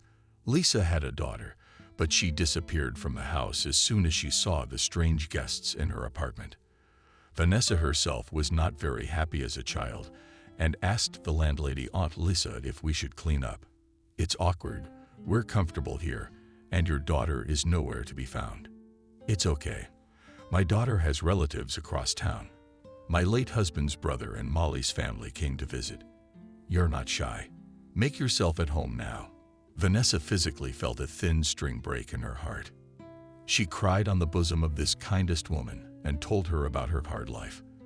Lisa comforted her for a long time, and then the legend suddenly asked her for a picture of the relatives to whom Molly had gone. Aunt Lisa, do you have a picture of them? The woman was surprised. Can you tell from a picture? I didn't. Lisa rummaged through the drawers of the dresser for a long time until she pulled out an old photograph. This is just one of them. Here they are, the whole family, so to speak. Vanessa ran her hand over the picture and handed it back to the owner. Things are not good in this family. Soon your niece will be in misfortune, and she's in no hurry to get married. The aunt was surprised. It's something out of a fantasy world. Nancy is only 19. She's still in school. And Molly never said anything about her getting married. And they're sisters, but as friends. Vanessa said sadly, I'm rarely wrong. Practice makes perfect in our business. If you could tell me when their wedding is, maybe I can make up for it. But the most unforeseen thing happened. The young bride was so confused that she accidentally dropped her bouquet. Vanessa was nearby at the time. She tried to catch the crowning symbol, but failed. She picked up the bouquet and wanted to give it to the girl who was standing next to her, but she noticed an unkind glint in the stranger's eyes and changed her mind. There was nothing else to do but keep the wedding amulet. Of course, Vanessa was well aware of wedding customs, but she had no other choice. Unexpectedly, she thought to herself, wondering how the couple's lives had turned out. They must have split up a long time ago. Sophia, with a smile on her face, reappeared in the waiting room and cooed, "Forgive me, for God's sake. Such a capricious client. As soon as she saw that you also came to me, she started to be capricious. It's not like that, and it's sticking out. I had to redo almost the whole hairstyle." The fortune teller smiled graciously. "That's all right. Believe me, I wasn't bored, because I had time to think about important things. And then you have a really comfortable environment here." Ben had a hard time closing his eyelids. "Well, it's morning. Uncle Ben, it's time to get ready for work. Just thinking about the boss is getting in my face. I get so sick." Nancy rolled over on her other side. "Ben, you have to move the whole house.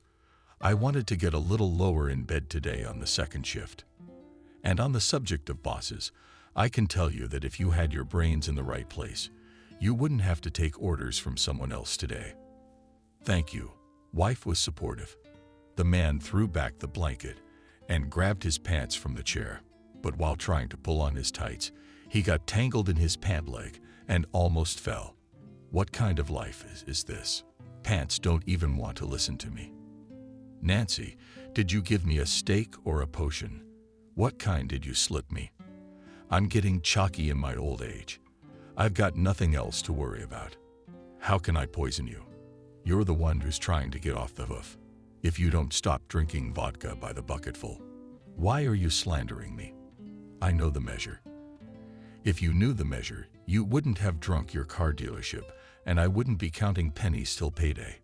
Wow, poor underprivileged people, you should have studied instead of dropping out of school. I'm sorry, but the cleaning lady pays the minimum wage." Nancy couldn't take it anymore. "Ben, you still have the nerve to reproach me. If I hadn't married you, I wouldn't have to drive a rag across other floors. You're the one who led me astray." The woman sat down on the edge of the bed and said dreamily, "And in general, if I had studied and received a diploma, I would hardly marry you." It was a hard blow to the male ego. "So you regret it? 20 years together. That's not a word. Suddenly, you're regretting it." Nancy was about to say something mean to her husband, but her daughter knocked on the door. "Mom, Dad, don't you get tired of the same thing every morning? If only, why do you keep trying to make the past go away? Normal people live for today." Ben grumbled to Helen, "Really, it's too late for you and me to change anything. Although you do have someone. I'm thinking, who is this mysterious nickname that keeps calling you?" Helen yelled from the kitchen, "Parents, I love you very much, and please don't make a scene like Othello and Desdemona." The couple laughed amicably, and Ben cheerfully remarked, "There's something to it, although you will not be Desdemona, but Othello of me will definitely get the same type. Only if you believe Shakespeare, Moore did not use combustible mixtures. William just decided to hide this fact, so as not to disgrace his hero." Nancy looked at the hero's watch. "If you keep scratching your tongue, I'll definitely be late for work. And the boss is happy to cotton on to you. You're glad. Why should I suffer? I'm never late, and the bosses appreciate me. Time was really running out, and Ben was eating breakfast on the go. He was almost at the door when he remembered Molly's call. Nancy, yesterday, when you were away, our wedding general called. She said she had some important information for you. Call her cell phone tonight. The woman grumbled in her heart. Once again, this beast ran away without saying goodbye. What kind of manner? Is it so hard to come in for a moment, to talk humanly? Helen stuck her head through the open door.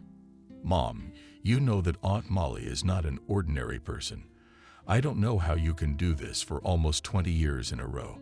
I would have lost my wedding business for sure. That's what it looks like from the outside. And when pressed, you learn to sing like a nightingale and polka butterfly dance. Helen looked at her mom's mother with an expressive look at her mother's mother. I don't like that you and your father are always fighting.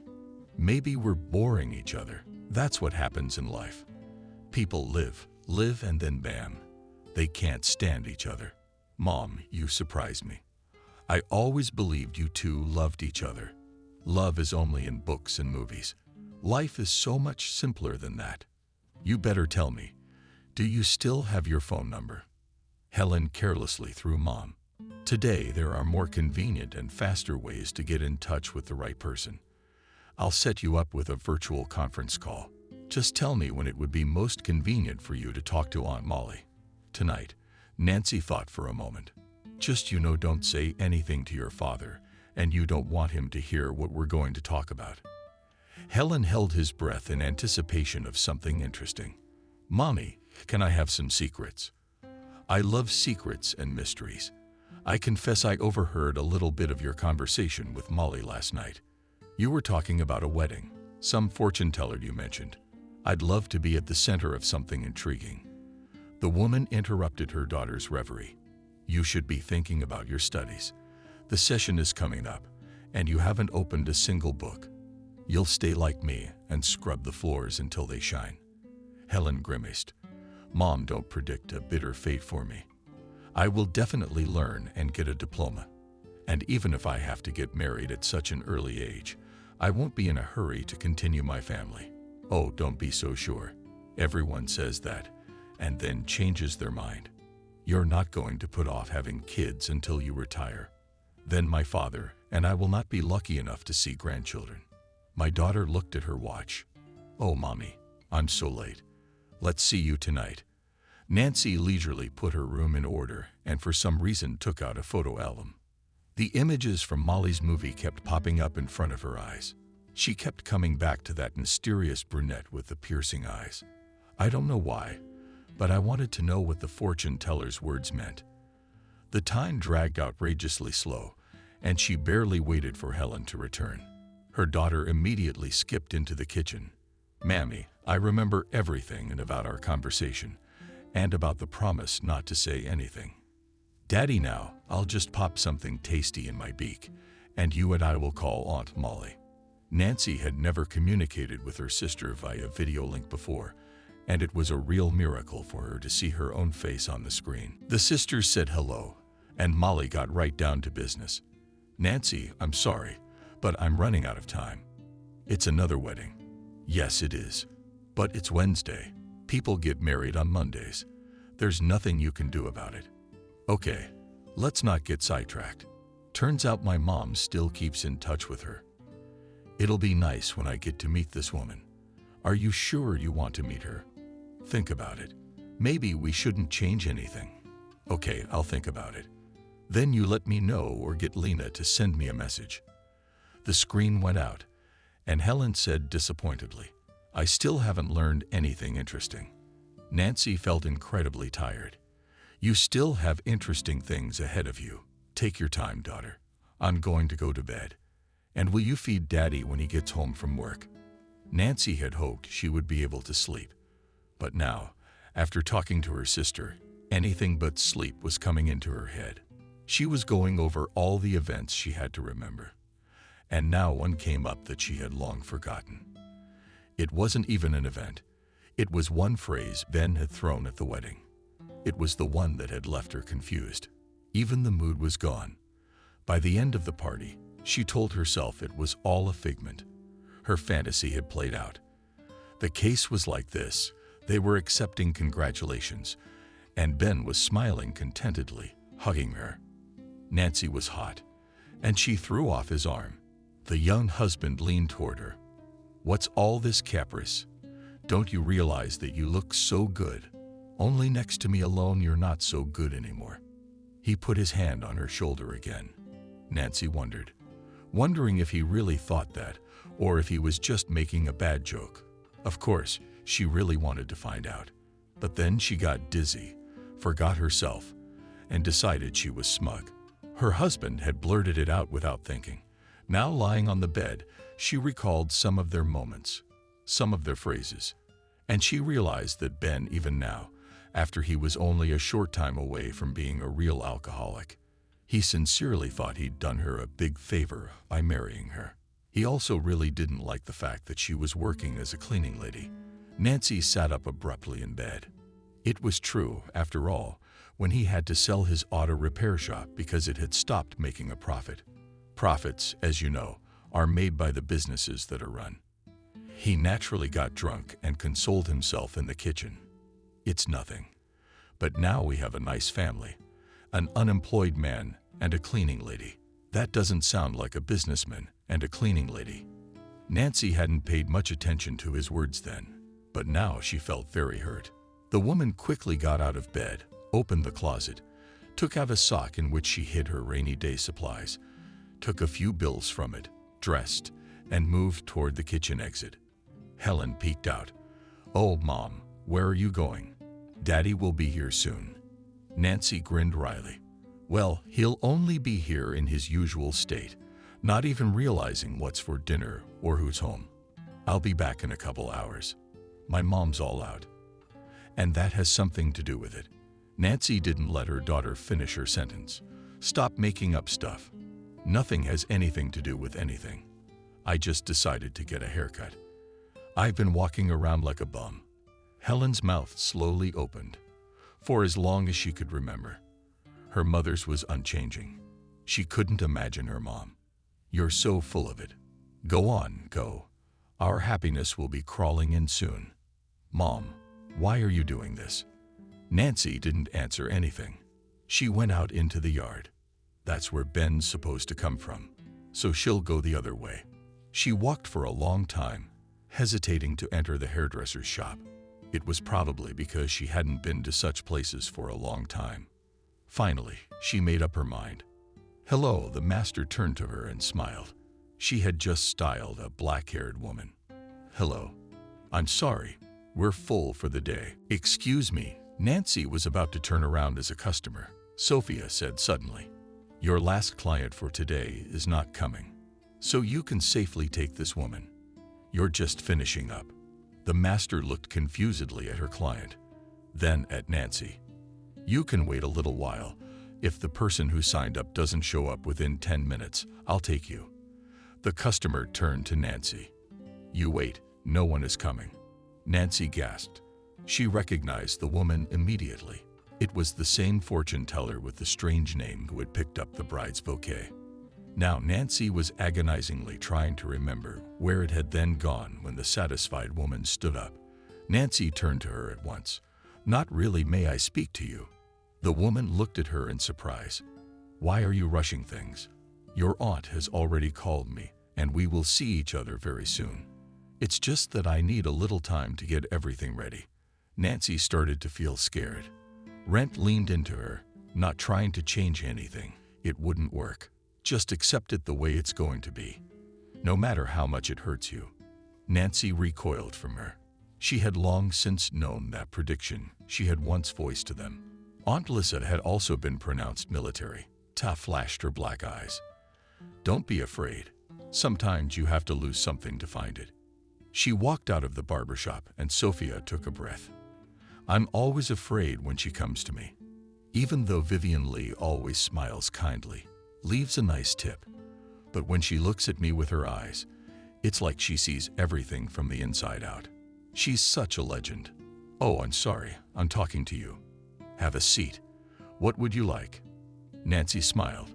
"I'd like to change everything." Sophia smiled back. That's what we'd like. Shall we get started? Nancy looked at herself in the mirror and didn't recognize herself. Was she really attractive? And quite a young woman. She's Sophia. You're a wizard. It's not me. It's your desire to be different. I'll give you the number of a very good craftsman who can fix your hands. Nancy didn't realize she had nodded. Nancy's predictions were all wrong. There was certainly nothing of the fortune teller in her, because Ben had come home sober. Even Helen almost fainted. She tried not to show it, though. Daddy, come to dinner. She walked past her father twice, trying to catch the scent, but she couldn't. But her father figured out her plan. I haven't been drinking. You can. You didn't take it. I didn't take it. Helen just sighed, blushing deeply, even though they had a father like that. But Helen loved her father. Loved her mother, too, of course. But Nancy was sometimes too strict, and Papa in any condition pitied and spoiled her daughter. Ben sat down at the table, took up his spoon, and his mother, where Helen rested, who crouched in front of him with a plate, snickered if she had gone somewhere. Ben choked up. I mean somewhere. It's okay that it's evening. Helen shrugged. It's not that kind of evening. As long as the barbershops are open, she said and bought herself a tongue. What's it for? Maybe Mom wanted to surprise Dad. They've been fighting so much lately. Barbershops. Ben put it down carefully. I didn't feel like eating the spoon for some reason. Something had been going on in their family lately. He was pretty sure there was no way Nancy could know that he'd accidentally cheated on her 3 months ago. That's just how it happened. Where had this sturgeon come from that had flown to him back in his youth? They drank, remembered and remembered. He sobered up immediately. He ran away from her headlong. Couldn't understand how that could have happened. And now Nancy has repeated several times lately that she regrets living with him. I mean, she could understand.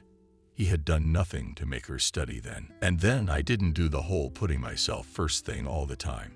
She would have learned. She'd look like that Sidorova, all fashionable, beautiful, and you can't tell what's on her nose. Dad, why aren't you eating? I don't feel like it. Do you know where these hairdressers work? Helen looked at her watch. Well, the ones in the center close in an hour. Another hour passed in complete silence. Ben carefully pretended to watch TV, and Helen looked at him anxiously. Something was going on in their family, and now Helen couldn't figure out who was to blame. The door slammed suddenly. Both Ben and Helen immediately jumped out into the hallway. Helen whistled. Mommy, it's definitely you. Nancy smiled embarrassedly. Her long hair was gone. Now Nancy had a short haircut and a very pretty chocolate color. Sophia also redid her eyebrows and shaped them. Well, who did? Mom, you look 20 years younger. I'm the one who looked so bad. My mood immediately soured. This is what the average family has brought themselves to. An alcoholic husband and a wife who's long since given up on herself. She glanced at her husband, ready to see the usual cloudy look. It was strange that he was still awake. Usually by 9 o'clock he was already wasted, spreading the smell of booze around him. Nancy had long ago learned to place the pillow between them in such a way that his breath hit her and not Nancy. But Ben was sober. He silently turned around and walked off to his room. Nancy grinned sadly. Apparently not at all. Ben's idea of what cleaning ladies should look like. Molly called suddenly, late at night 2 days later. That's what she always did, though. She liked to call when they were expecting a visit, when they didn't have time to visit at all. Nancy, here's the deal. The fortune teller will be here tomorrow night. She's expecting you. They wanted to call you tonight, but I could barely talk them into waiting. I won't be back until tomorrow. I can't miss an event like this. I would have filmed the whole thing. Wait, what's wrong with you? The sister finally stopped talking and stared at Nancy from the screen. Nancy rushed over to tell you. Hello, Molly. You're not talking my teeth in. Hello. What's the matter with you, Helen? You're gonna sneak the phone around your mother. Helen smilingly obeyed her aunt's orders. You know how to surprise me, Nancy. I thought it was all over. You're like a fish. Great. I don't have time for this. I'll see you tomorrow. And Molly immediately disconnected. No goodbye, no see you again. Nancy just shook her head. The years go by. Nothing changes in Molly, only the digit in the passport. Helen sat down next to her mother. Is that so bad? But she's so agile, so energetic, so fashionable. Nancy sighed. And that simple female happiness, she has neither husband nor children. 10 more years, maybe more. And then what? Helen looked carefully at her mother's mother and for the first time talked to her the way one talks to adults. Mom, do you have this very happiness? Nancy tensed up. Why do you ask? Helen shrugged her shoulders. Well, you and Dad fight all the time. Are you saying you don't want to live with him? It wasn't like that before, even though he hasn't been drinking for a long time. Nancy sighed. I don't know how to answer that. Well, first of all patience comes to an end. I think you realize that. Secondly, in a relationship, people who live together for a long time, sooner or later there comes a moment of, how can I put this delicately? Helen immediately suggested a crisis. Well, you could say that. Thirdly, yes, I have female happiness. As strange as that sounds, I have you and your father. We had a lot of good years before he got like this. Mom, why did he get like that? I can't tell you that, Helen, because I don't know. Okay, I'm gonna go to bed. I have to get up early in the morning, and I can't sleep, since we have to go to Molly's. Helen got up. Mom, take me with you, and I'll take one look at her. I'll see who I can get a look at. She's not so famous now, but she's still in the papers. She used to be a star. Nancy was just about to read to her daughter that she didn't need such meetings. As the front door opened, Ben arrived on time, which meant he was sober again. Sober Ben was not part of Nancy's plans. She'd explained to him 10 times yesterday that she had a headache. That wasn't going to work tonight, so she'd have to pretend she was asleep. Yeah, okay. But to keep me quiet in there. Nancy quickly shut the bedroom door behind her. Helen was old enough to realize that this was her mother's way of avoiding seeing her father. Hi, where's Mom? I bought a cake. Helen suddenly felt so sorry for her father. Dad, she's already gone to bed. She has to get up early. Ben looked upset. Yeah, that's right. She's a daughter. Let's go and have tea with you then. Helen nodded readily. Come on, Dad. Ben was sober again. For the second day in a row, this had not happened to him for years. The next day, Nancy and Helen arrived at Molly's house. Her sister opened the door right away. Hello, family. No hugs because I'm playing hostess and baking pies today. Lisa showed up in the hallway. Baking, she rather transfers groceries. The woman grumbled, but without malice. Helen immediately volunteered Aunt Molly. Can I help you? May I? No, you have to. Because I have a wild urge to throw this dough at the window. Helen laughed and took them after her aunt. Lisa looked at Nancy carefully. How good you look, Nancy. All is well. Well, come on, food is waiting for you. Nancy suddenly felt very scared. She's already here. She's been here half an hour since she got here. They walked into the room. Nancy immediately recognized the woman who had been in the hairdresser's. I looked at her closely, then reached into a black bag and pulled it out. Oh, that's my wedding bouquet. She sighed. I should have thrown it away a long time ago. You've ruined your life. I don't feel sorry for you. So throw it away. Why do you keep dried flowers? Because they're not just dried flowers. They're your destiny. The bouquet was supposed to go to one of the girls. You dropped it and forgot. Nancy said uncertainly. But they're really just flowers. Just flowers there before the wedding. Well, and afterward, if you do it right. But for now, they're in the bride's hands, so your destiny isn't complete in them. You threw them under your feet and trampled on your destiny. But no, I'm fine. Why did you call me here to listen to your lies? Nancy, shut up. Yes, that woman with the piercing and black eyes was absolutely right. Your sister should have caught your bouquet. Only you did the wrong thing. And all your life you've regretted marrying him. Only you've only recently been able to admit it to yourself. I kept him. That's why my love life didn't work out, although I don't regret it at all." Nancy looked up with hopeful eyes. "What am I supposed to do now? We have a daughter. It'll take her a while to understand, but she will. And you need to finish what wasn't finished at the wedding." Molly fought with the filling. The first batch of pies was already in the oven. The second batch was to be jammy. She wasn't the least bit worried about not being able to hear what was being talked about in the room. Knew for sure that if Nancy didn't, her mother would tell her everything. Molly, the woman, shuddered and turned sharply. Standing on the doorstep of the kitchen was Nancy, followed by Molly's mother and the catching legend. Nancy threw something at her, and Molly caught it. "What is it?" Nancy laughed. "It's my sweet sister, my wedding bouquet that you were supposed to catch at the wedding." Molly laughed. "Oh, I can't go with you. Tell me I'm getting married soon." Brenda spoke up calmly. "You'll marry someone you never thought you'd marry.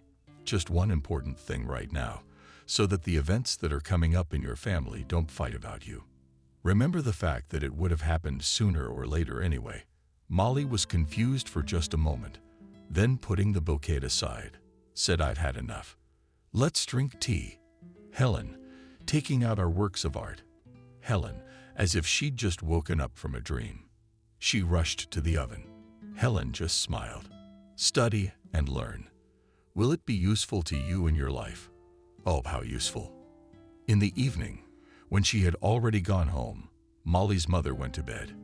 The two sisters sat in the kitchen with a bottle of wine. Nancy had just told her everything the fortune teller had told her, and was now thoughtfully shaking her glass, watching the wine shimmer in it. Molly asked Nancy almost in a whisper, "And what do you intend to do?" You know, Molly is not that relieved after the conversation. "I've needed to talk to Ben for a long time. I'm sure he's drinking because he doesn't love me either.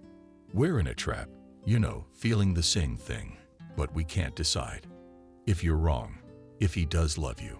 Nancy shook her head. "He doesn't." Molly was silent for a while. Then she asked, "Okay, you talk to him. And then what?" "Then you won't believe this, but I don't want to be a janitor anymore. I'm gonna take a course. I don't know what I'm gonna take, but I'm gonna take a course. Maybe even more than one. I'll get another job. I'll go to the hairdressers once a month. I'll finally become a woman." "For whom?" "For myself. Molly, you see, for me, it's like I've been asleep all these years, and now I realize I'm blaming Ben for everything. It's not that simple. What can I say? It's a shame about Ben. I think he'd be lost without you. Are you suggesting I give up on myself and my life and devote the rest of my life to him?" Molly shook her head. "Yes, sister, you've got fire in your mouth. I can't even argue with that. Maybe you should stay. It's too late for that. Even though it's a small town. Thank God there's no problem with cabs." The cab came surprisingly quickly. Nancy got into the car and said, "Wow, I've never driven a car like this before." The driver of the cool car smiled embarrassedly. "You see, I'm not a cab driver, but it's so boring at home in the evenings that I decided to do it. And you know, it's a very interesting profession. It turns out that so many people want to talk to a stranger." Nancy laughed out of the blue. "Oh, I'm definitely not going to tell you anything, because you won't believe me anyway." The man smiled at her in the mirror. "Where do you order me to take such a beautiful lady?" Nancy was embarrassed, gave the address. The man turned to her in surprise. "I'm sorry, I'm not mistaken. Did the compliment make you blush? I'd kill your husband and all the men around him." They drove to Nancy's house in silence. As she was getting out, the man handed her a business card. "Here you go. If you ever get lonely, you call. We'll go for a ride. Have a cup of coffee. I realize this all sounds weird, and I'm probably not at the age to ask you out like that, but I don't know what else to say to see you again." Nancy, who didn't want to take the business card, held out her hand first. "I'll be sure to call you." Ben was sitting in the kitchen. Nancy walked in, pulling the air with her nose. No smell. So her husband is sober. Third day sober. That's good. Maybe we could have a normal conversation. She sat down across from me. Ben looked up at her. Ben, I know why you drink. Nancy, well, you want me to try to quit. She shook her head. It won't work. Ben raised his eyebrows upward. That's something I didn't expect you to say at all. Why not? Because you're gonna drink. As long as I'm around you. Ben looked at her in surprise. She continued to herself. Ben, we've been together for so many years that we basically shouldn't have any secrets from each other. And I don't understand why we're both trying to hide the obvious. You don't love me. I don't love you. Ben wanted to say something, but Nancy raised her hand. Wait, let me finish. You think about it, and you'll figure it out for yourself. We're not old yet. Maybe one of us will have a chance to be truly happy for a little while. There was silence in the kitchen for a couple minutes. Then Ben said, "What's the next thing you said about plans?" "I want to get a profession and stop cleaning up after others. And you'd be great if you could reopen your workshop." Ben grinned. "Do you think I can do it?" "I don't doubt it. If I'm not around, you'll succeed. We'll invite Natasha. She'll take great pictures for the commercials. All your clients will follow you. Ben, you've got golden hands." Helen sat silent for a long time when her parents told her their decision. Then she said to me, "Of course I don't like it. But if you decide so, if it's better for you, I hope you won't stop loving me." Ben moved out before the divorce when Nancy offered to exchange the apartment. He said, "No, Nancy, it's yours and Lena's. And I'm a man. I'll solve my own housing problems." Nancy hugged him for a second. "I sincerely wish it works out for you." Ben smiled back. "And I wish it for you too." That same day, Nancy called the number that was written on the business card. "Good afternoon. I don't know if you remember me. It's impossible to forget you. I never thought you'd call." Andrew was a retired military man, so a little straightforward, but very interesting. Nancy felt like a girl, running to him for a date. Helen told the ladies every day, "Something you broke in my mind. Usually after a divorce, people get depressed, hurt, but you and Daddy are better. You look younger and better every day. Daddy's taken over the workshop, so he'll soon outdo his former master." Nancy immediately sat down opposite her daughter. "Helen, it's true. I'm so happy for him. You just can't imagine." Helen waved her hand. "Why not?" "Well, the Jackdaw's parents are divorced, too. It's been a year, and they've been spitting at each other. But in our family, it's the opposite. You're enjoying each other's success. That's our family. It's the opposite. By the way, Aunt Molly is helping Daddy a lot. She's got a whole ad campaign going. I didn't realize. I should call and thank her." Helen looked at her strangely, grinned and said, "Call, of course." Nancy didn't like to put things off, so she called her sister Molly in the evening. She didn't pick up for a long time, but finally answered. She sounded kind of doomed. "Yeah. Hi, Nancy. Hey, what's with the dying voice? Some rich fiancé didn't pay you again?" "No, I haven't photographed a wedding in 2 months." "What's wrong, Molly? You're the recognized wedding general." Nancy was really worried. "Molly, why don't we meet somewhere, sit and talk?" "Let's do it." Molly's voice was full of doom. Nancy hung up the phone and began to pack quickly. What kind of sister was she? Because of her new relationship, she didn't even ask how Molly was doing. What if she had something serious going on? It's true what they say, happiness blinds the eyes. Molly was sitting at the table, and Nancy noticed that her sister had lost some weight. Though she'd always looked good, now she looked like the cover of a magazine. Nancy had just sat down when she noticed a ring on her sister's finger. "So you didn't even tell your sister you were getting married?"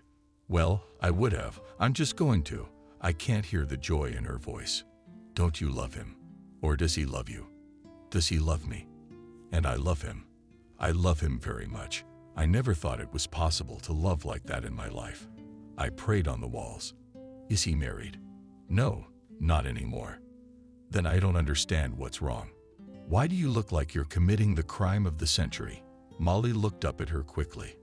That's exactly what I'm doing. Molly, stop talking in riddles. Spit out who he is, and why are you in so much pain? Molly took in a chestful of air. Nancy, I apologize in advance. I didn't know it was even possible. I've known him forever, and I'm just now realizing that he's mine, that he's meant for me. Nancy even slammed her hand on the table. Molly, stop with the romantic nonsense. Just tell me what's going on. If he's hurting you, just tell me. Is there someone to stand up for you? It's Ben. That Ben on the wall immediately realized what Molly's sister was saying to her. What does Ben have to do with this? I said, who is he? I said, it's Ben. There was a pause at the table, and Nancy was a little taken aback by the news. I remembered the fortune teller's words about not fighting amongst themselves. Do you really love him? Molly just nodded. And yes, he's somewhere under the cafe window right now worrying about how our conversation is going to go. Nancy became Molly. Let me give you a hug. I guess you really are his muse. He can do what he can't do with me. Molly looked at her in amazement. You're not offended?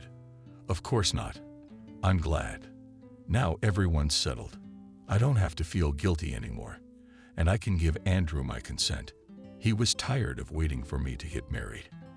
They hugged each other and didn't immediately notice that someone else was standing next to them. When they turned around, the sisters' eyebrows crept upward in unison. Vanessa was standing next to their table, supported by an imposing man in a tuxedo. Hello. I see I'm not the only one affected by the completed bouquet. Nancy Molly nodded at the same time, smiled. Well, I wish you happiness. It's all right now. Every tree is yours. I'm getting married too.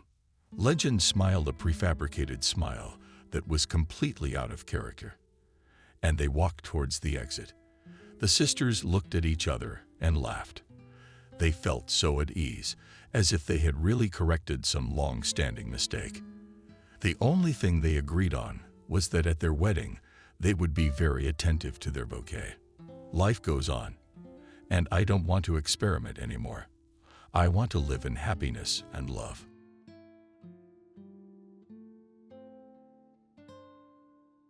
Subscribe and click the bell. Robert cautiously peeked out of his hiding place to check. The wolf was still there. A wolf, or rather a police-sized beast capable of rivaling a cave-dwelling primitive creature.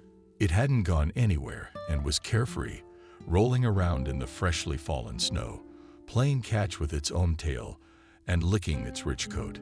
She seemed to demonstrate who was the true master of the situation here, and who was an unlucky little man, who by his stupidity, and as if as a punishment from the universe, got into such a story, which if you tell them, they won't believe and will call him a fantasist, an inventor, who just wants to distract normal people with scary stories. Robert sodding. Because it was not to courage, but just very scary. I quietly closed the shutters of the window in the gatehouse and put the deadbolt back in place. He looked at the five, who shrewdly gave the last wood. There was, of course, still some simple furniture. So, theoretically, he wouldn't have to be cold for the next 24 hours. But the food was bad. The old woman, to all appearances, had not been used for the last years. So there was only what happened to be in her pocket, a chocolate nut bar. But even let it, having torn off the bar and its packaging, Robert greedily snatched a piece and started chewing vigorously. To save money, he saw no point in eating because he was about to risk everything by going outside. And there, if the wolf's offspring didn't catch him, he would soon reach human habitation because the village was at most an hour's walk away. If the wolf catches him, then it's foolish to think about anything at all. Then he won't need food anymore. How did I come to live like this? Robert asked aloud to himself, tearing the chocolate trace from his fingers. He didn't know the answer to that question, if only because just a couple of days ago, his life had been very ordinary and even peppery. However, this very peppercorn which he decided to diversify his unsuccessful marriage of almost 10 years, and was, in fact, what led him to the present unenviable position. And if right now a good wizard appeared to Robert and offered to use a time machine to go back and fix everything, he would have agreed without a doubt. But the reality was that there were no good wizards around, and so the only thing to do was to live with what he had. "If I live at all," Robert added aloud to his thoughts. Nervously, he giggled hysterically, because he really had no idea. How on earth would he ever get out of this whole thing now? When Robert had first married Wendy, he had belonged to that category of young people who believed that there was a place for true love, the kind of love that poets write poems about and fairy tales talk about. Robert was only 25 at the time, but the people around him called him unusually serious for his age, a young man who had not the wind in his head, but an organized plan. And that was actually true. Robert imagined his future in the style of finishing university and then living in a mansion. A successful businessman is happy with the woman he loves, and we have at least 4 children. What's there between uni and the life of a successful millionaire? He didn't have a very good idea and hoped that he would figure it out somehow. After all, life is such an amazing thing and always ready to throw up new opportunities and good luck. You just have to look at them and reach out. Yes, that's what he used to be. And now, when Robert looked back at his young self, he was so ashamed of it. Naive, self-righteous outrage. Nothing. Life will sort things out, Robert's grandmother often said. And as it soon turned out, life, or if you prefer, Mrs. Fate, either a higher power or a simple coincidence. But something Robert soon clicked on his nose and showed him his place, and not a prosperous man and future millionaire. And when that fall, or if you will, the slouching began. It seems, as Robert thought later, when relatives from all sides began to say enough, they said, "Stop putting money in other people's pockets for rent. Better take out a mortgage, you'll manage just fine." So he and Wendy decided to take out a mortgage. And when she was not yet a wife, but a bride, she did something for which Robert respected her for years. She gave up a wedding trip to a tropical island in order to save up for a down payment. Admittedly, after a few years, the topic was lost with the tropical vacation. Wendy often berated her husband. "Yeah, I do everything for you." She said it in almost every argument they had. "You're the reason I'd never seen the sea in my life. What's the problem?" For the next years was to go. Sometimes Robert tried to object. "You could even go alone, by the way, but maybe it would be cheaper that way." And when he said that, his smart and generally calm ones, Wendy would start sniffling like an indignant and simultaneously frightened gopher. And then she'd offer one of 3 counterarguments. First, it's unseemly for spouses to vacation apart. 2, they need to save money. And it's stupid. Cut back on spending all year, then splurge. Thirdly, she wanted to go to the seaside properly. They are in a mood that snatches from fate long desired, which constantly eludes her. And then sometimes, just sometimes, in lieu of such counterarguments, Wendy would start crying ugly tears with a wet, slippery nose, a shuddering of the shoulders, and a rise in tone to a level that was perhaps glass-breaking and weeping. This was how she was received at moments when Robert, out of ordinary sympathy and desire for reconciliation, tried to come over and hug her. "Don't touch me," Wendy might have exclaimed then. And he didn't. And when not only in such, but in many other quarrels, she said that she did not want to see him. Robert, accordingly, could shut up or leave the house, no matter what the weather or the time of day. But in general, if there was an outside observer who would call Robert for a frank conversation, and on the condition of anonymity, would ask him to say how he assesses his marriage, whether he is happy, Robert would answer positively, because, in principle, he is used to thinking that he is fine. He and Wendy are not a bad couple. Not the ideal woman, yes. Has it changed since you were a bride? Only ideals are only in fairy tales. But ideals are only in fairy tales, aren't they? And he's a little old for fairy tales in his 30s. And in this relatively contented state of marriage, Robert stayed for about 6 years. And then it went downhill. Like an avalanche, it mushroomed underneath everything in its path. And what was the root cause? A lot of things. And then one day, Robert packed his suitcase. The pretext for leaving home was an imaginary business trip. In fact, Robert was not going to a neighboring city, but to other latitudes, to the sea. Really? Christina asked him enthusiastically. Are you serious? You're not joking. Who would joke like that? Robert grinned, warmly, looking at the woman, at whose feet he was now ready to put not only the trip, but also many things, because she had become everything to him lately. And that woman was Robert's lover. And actually, if someone had told him a year ago that he would cheat, he would have laughed in that person's face. But life had decided otherwise. And this decision to have a mistress Robert made even before he met Christina, who worked in their office as his subordinate. She was a senior cleaner, or to put it more culturally, the head of the service company Sunrise, which decided that its own cleaning service is more reliable and profitable than hiring it from the outside from time to time. Not a big bird in theory, but Robert, for one thing, wasn't the kind of man who recognizes the strictures of social status. In the second place, you're charming, funny, and not belligerent.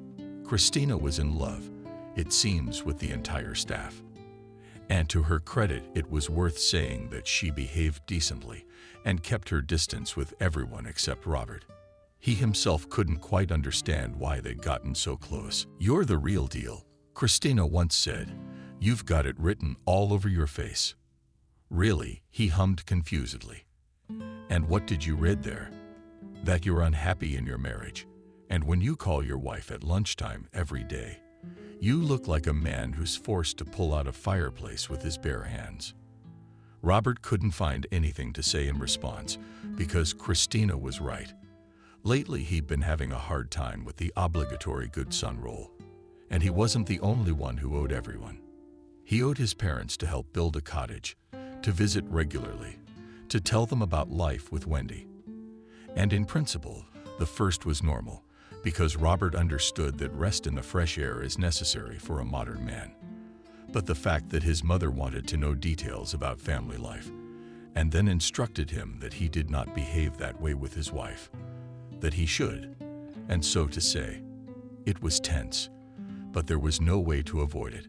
Otherwise, Mom grabbed at the heart. The son had grown up. She said sobbing mother is no longer needed in the trash and on the garbage dump. So, son, don't you want to send me and my father to a nursing home? Robert would get a kick out of it every time. If my father witnessed such a thing, he just rolled his eyes and grinned. I've lived with her all my life. Son, he said, and then he would try to calm his wife down. But Robert's mother was stubborn and knew how to take offense at the fact that someone did not obey her long and tastefully. Robert also owed a debt to the firm he worked for. However, it was understandable and natural. They give you money, you give them your professional skills. He was used to it. Everything was clear and normal here. And Robert owed Wendy, and he didn't realize it anymore, when he'd managed to become a debtor to her instead of a beloved husband. But lately she'd been going on and on about how tired she was of him getting up an hour early and rattling dishes while she made herself breakfast. From the way he pulls a blanket over her at night and coughs from what he sees as her dishwasher and multi-cook functions. They are women's favorites. That last one was actually funny and sad to the point of tears at the same time. So let's divide up the chores, Robert suggested. If you're tired, I'll help, of course. I don't need anything else, Wendy replied. I knew what I was getting into when I got married, but I thought you'd see me as a woman. Then Robert almost blurted out in reply that sometimes he saw in her, however, not the woman he loved, but the angry, a little hysterical, wild image. But of course he didn't say that and asked to clarify what was wrong. And it turned out that Wendy herself does not know. Gone is the romance. No more passion. And that's when he left home again, went to his parents' house. Only his father was there. Mom had gone to a distant relative. You know, It's probably my fault. I opened up to my dad. I should have gone to more doctors to fix the problem. Maybe then she wouldn't have thought I was worthless. You're not stupid, my father said. You talk like that. The point was that Robert and Wendy had been unable to have a child throughout their marriage. And of course, they'd had a lot of tests that showed they were perfectly healthy. Doctors were throwing up their hands, and only one of them made a suggestion that it could be a matter of genetic incompatibility, but it's not accurate. And more research was needed. But Wendy adamantly refused. And when we got home from that last doctor, there was another scandal. And she said that maybe she couldn't get pregnant because she subconsciously felt insecure around Robert. So should we get a divorce? He asked. Deef? No, replied Wendy. After a long silence, I still love you. And I love you. Hard S. Glazunov, answered Robert, except that these magic words came so easily this time and somehow faded, as if he had said something banal, like I love. Blueberry jam. Let's just live together, Wendy said then, looking into his eyes. We're already married, aren't we? Robert nodded silently, and they just went on living together. But that conversation had taken place almost 2 years ago, but it had been the starting point after which Robert had realized, deep down inside him, that something had cracked and fractured, and he would never be the same again. He tried to weigh everything judiciously. Should they really get a divorce? After all, just because a man and a woman got married didn't mean they had to live together all their lives.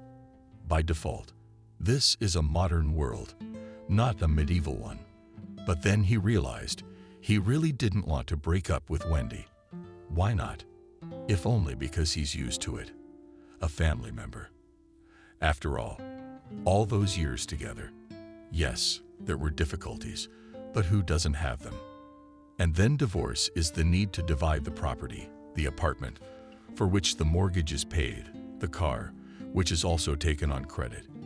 Divorce is a discord between relatives and friends who will take one side or the other. Divorce is pain. But who will guarantee that when they divorce, they will then meet people with whom they can create a better family than they had? There are no such guarantees, so Robert decides, well, they'll live together. And then maybe things would change. And then things did change, and he decided to cheat on his wife. The decision. It came unexpectedly, but mundanely, calmly. Just Robert suddenly heard colleagues talking about the fact that British scientists said that such a percentage of married couples cheat on each other. And Robert thought, what if his Wendy had had a lover for a long time? Maybe she does. And why wouldn't he find himself a woman? Take the edge off. No serious love, of course. But neither was living like this in a marriage that resembled breadcrumbs at the stage. Now he didn't have. He couldn't do it anymore. And then he turned his attention to Christina. They didn't start sleeping together right away. They just dated. You know, you're weird, Christina told him one day. It was summer, and they were walking in the park. And right now, they were up on a Ferris wheel to a height closer to where the birds fly. And I would have thought maybe even a maniac. Christina giggled. Why? Robert wondered. Because I read books about werewolves. That's sci-fi. Because you asked me out, but you've never kissed me, she said, like she meant it, but her eyes were warm and her lips were quivering. I was about to crack a smile. Or are you the kind of guy who doesn't need intimacy at all? It was strange, but Robert was embarrassed by the conversation. A grown man decides to have a mistress and is embarrassed when she talks about personal things. But isn't he stupid? But although he gave himself a mental smack, but outwardly held with a full sense of dignity. How can I be your mistress if there is nothing between us? Christina asked, looking him straight in the eye. And the wind brushed her blonde hair. But I can't call you a friend, answered at last. And then, one day we can have everything. One day, Christina grinned. What an amazing man you are. I like you for that, though. And now, she added with feigned courtly sternness, unless you want us to part when we go downstairs, just friends. Kiss me kissingly, vividly, and for real. Come on." And he kissed her in a way that made her dizzy, and her breath rushed in a ridge of relaxed gold in his chest. And as they walked downstairs, stepping onto the ground, Robert realized he'd crossed the line. It wasn't just a dalliance anymore. He'd really cheated on his wife. And how disgusting it was, but at the same time cried inside a sweet feeling, as if with this vicious secret of his, he was paying Wendy in full for how cold, irritable, and uncomprehending she was. "Yes," thought Robert, "you've been ignoring me for too long, haven't you? Acting as if I were tied to you forever and had to listen to everything. What are you nagging me about? My wife. But it's not like that anymore. I'm free now, and I'll live my life as I choose. Our plane is preparing to make its final approach, so please fasten your seatbelts, and don't forget to look out the window. In front of you is the Pearl of the Seychelles, where an unforgettable vacation awaits you." The stewardess' sing-song speech of the charter flight that carried Robert and Christina to the resort came to an end, and many of the passengers clapped their hands. "Just magical," Christina said once. Now that he was at a different point, Christina, he had no doubt whatsoever that he had made the right choice, flying to a vacation with Nancy, who was no longer the woman he had married long ago. It was a waste of money. As it is, he's not really committing anything that criminal. Yes, by accepted standards of morality, a man and a substitute for his wife is not a good man. But on the other hand, what about the fact that a wife can, over the years of marriage, literally push her spouse into it with her coldness, favor, and other flawed flaws? What is he, a slave to her to suffer? No way in hell. That was Robert's thinking. As they walked down the airplane ramp, went through customs, and fished their luggage out of the belt. And he was also thinking that perhaps, and probably, this little love adventure would help him decide to get a divorce. Yes, indeed, it would be better that way. Otherwise, he and Nancy would continue to live like this, as if they were incomprehensible. Too bad for spouses, and not good enough for friends. And then, maybe by separating, they could finally be happy on their own. Maybe. Perhaps she will find a man to suit her, and they will be compatible in everything, including the ability to bear a child. And he, Robert, looked fondly at Christina, who was raving about the surrounding scenery, taking pictures, and licking exotic-flavored ice cream. Coconut cactus. Want some? She offered him one. But Robert shook his head. He wouldn't risk such savagery. But the fact that he had tasted adultery almost once before, he liked it very much. When her husband left on a business trip, Wendy closed the door behind him and breathed a sigh of relief to finally be alone. Not that she was tired. Though yes, she was tired. Walking to the hall and bedroom, she opened the shutters, letting sparks of frosty fresh air into the rooms. Finally, she could get some fresh air. My husband was always grumbling that it was blowing. Asked me to close it. And Wendy thought, no need for a hearty hot meal tonight. She'd have enough yogurt and cookies. And then, since it was her day off, she could occupy the TV all evening to watch her favorite show, and some silly show. Not that her husband forbids it, but definitely the grumbling grandmother reminded her, it's not the most intellectual vacation, and it would be better to watch this or that popular blogger who tell a story about space. Wendy only nodded and asked me not to try to bring her up anymore. Yeah, I'm not, Robert replied one day. I just want to get you interested in something. Why? She asked. Because people in a family should have common interests. Why? She repeated. A question, and with an unhealthy, as she herself realized, pleasure. Noticed that her husband began to get a little irritated. Yes, because when people live together, they should have something in common besides the payment of utility bills and the same bed, he added, suppressing six at the end, with the words that in this very bed, by the way, they have not had anything in the intimate plan for almost a year. But Robert didn't say that because he didn't want to rudely insult the woman he had once loved with all his heart and still respected. In a way, you can just live together. Wendy shrugged and went back to watching her show. We're a bunch of people in one house in the countryside where there wasn't a root vegetable garden, though. Tried to play farm life and build love. You having been voted in periodically by the viewers. Robert wrinkled his nose. Personally, he thought his wife was watching nonsense, and perhaps that's why she had become like that. Or maybe one didn't depend on the other. And he was just a snob with a prejudiced opinion, mixed with a quiet as a spectacle in the depths of the volcano-cooled, still lava dislike for the man he once loved. The bonds of affection for whom are now seen as chains, and the obligations of a close relationship as a burden. Previously, both parties. But be that as it may, Robert had not tried to instill his interests in Wendy for months, and was silent about how he himself spent his free time. Wendy only knew that he was fixing something there in the garage, helping a friend to collect old junk, proudly called retro car, and also goes to the rope park, where, of course, risked breaking his neck. Also, oh well, it's been done before anyway.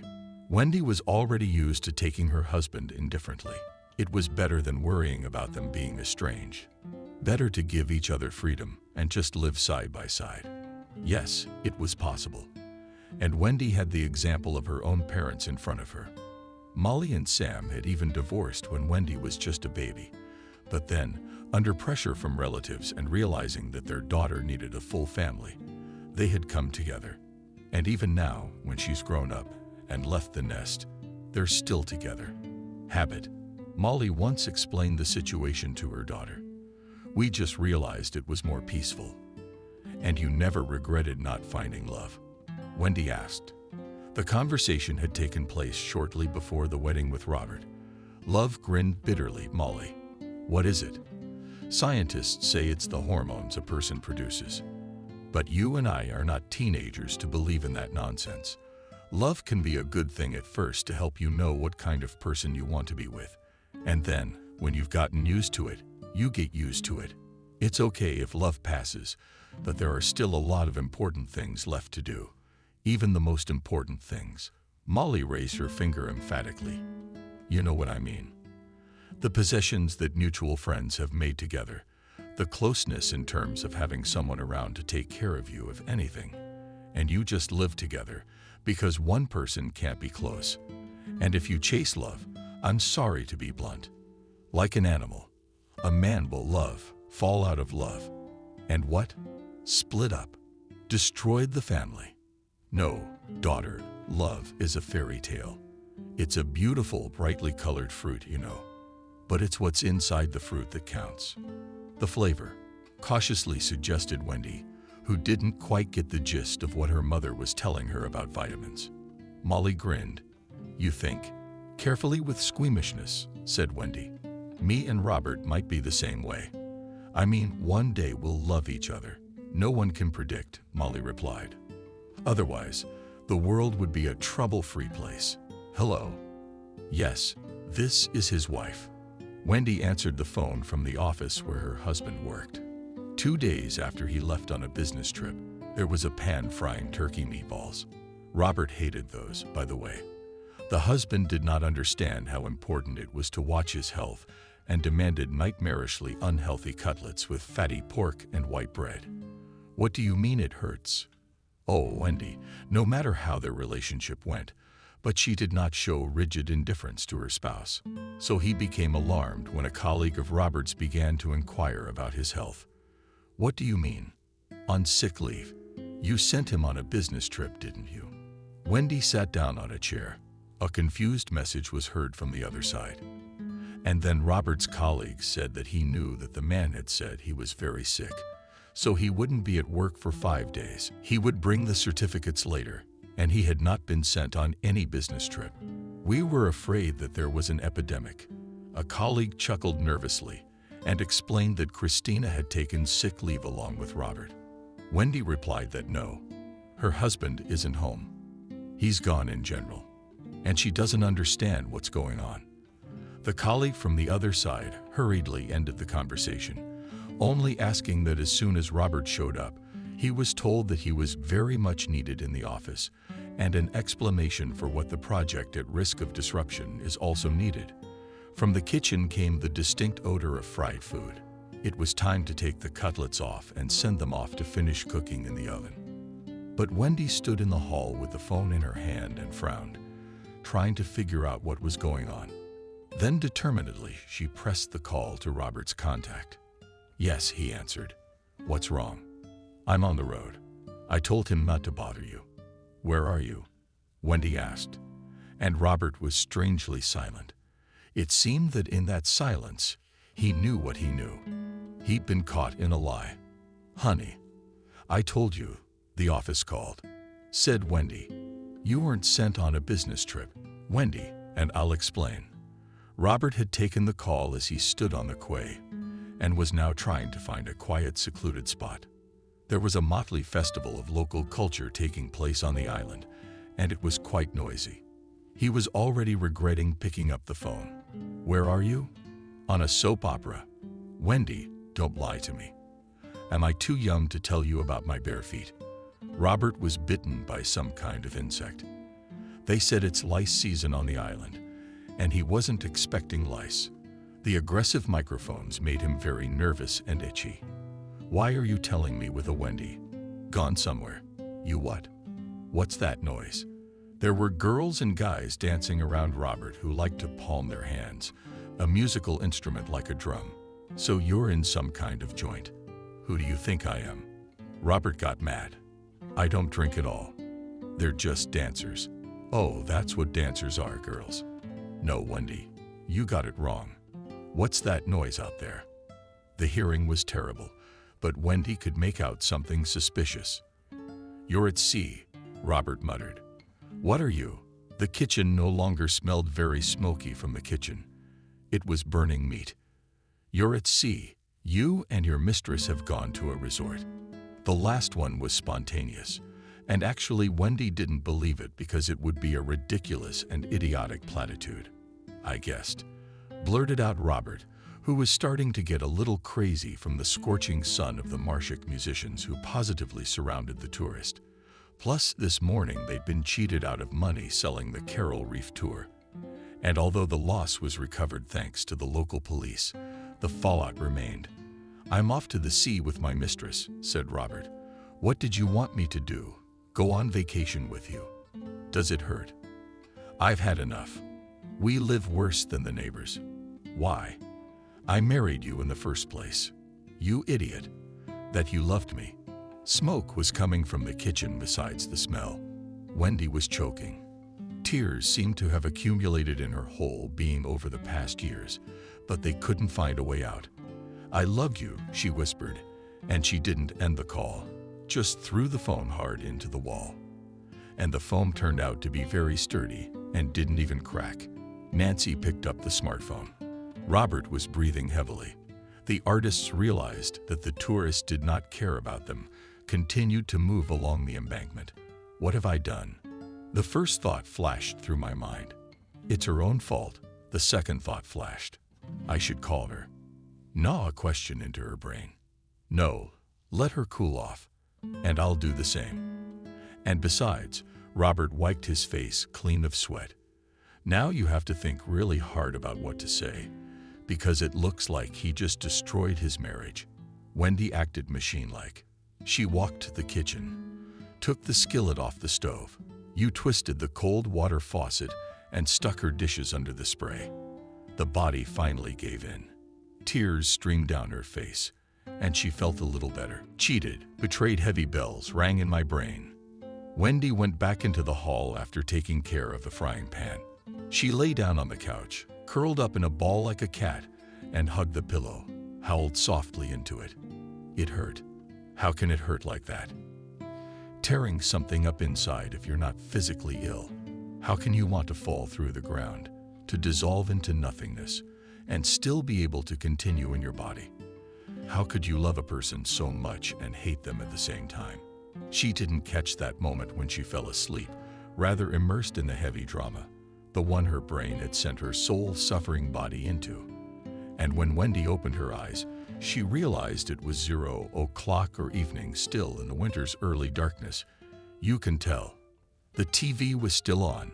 Wendy lost her eyes. The picture kept popping up. Must be because she cried a lot. Kevin, the Tega master, famous in his day, had finally returned to his students, the journalist said. The boy completely in a funny gray hat, tied ears. Behind the boy's back stretched the humblest-looking village. What's in store for us? Cheerfully, we will finish with a red nose. He asked the audience. Will Kevin have new followers, or will some of the old ones follow the teacher who has returned from almost 10 years of confinement in a psychiatric hospital? Unfortunately, continued the journalist, shifting from foot to foot, we did not manage to communicate with the hero of our story. He, as before, leads the life of a recluse, but we will try to keep you informed.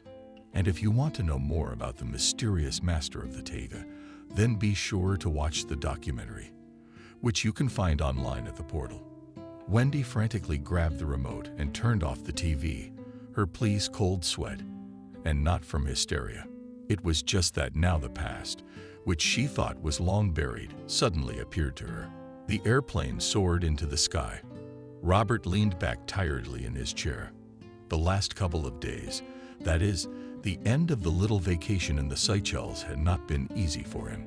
And most importantly, he had ruined it all himself. After all, if only he hadn't answered his wife's call, he would have called her back later. For example, from the hotel room. Then, perhaps, it would have been possible to compose a true lie, and everything would have been fine. At least for those couple days. But Robert held back from ruining Christina's vacation and told her everything just before the return flight. So now she knows all about us, the young woman sighed. Your hands are icy cold, she said, drawn across the windowsill chair and wrapped her fingers around his palm. So we should get together and talk about everything. What? Robert, rounding my eyes. You want to meet my wife? Have you forgotten what we talked about? I squinted my eyes reproachfully. Christina, I told you from the beginning I don't want to spend a few years as a married man's mistress. We're trying to build a relationship together. And if all goes well, we reveal the whole truth. Divorce is all serious and honest. Yes, I remember, nodded Robert. They had that arrangement.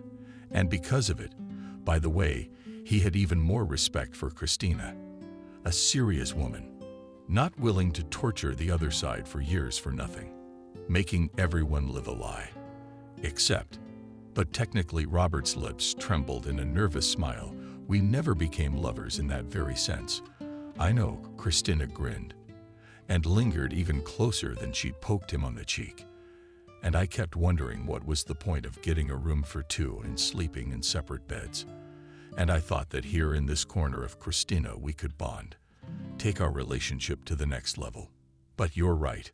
We're not technically lovers, but we're not really friends anymore. Any normal woman would start twiddling her thumbs. That we spend time together, that we have dinner, that we kiss, that we vacation together. She'd consider all that cheating. The full ones. And we don't even need a bed.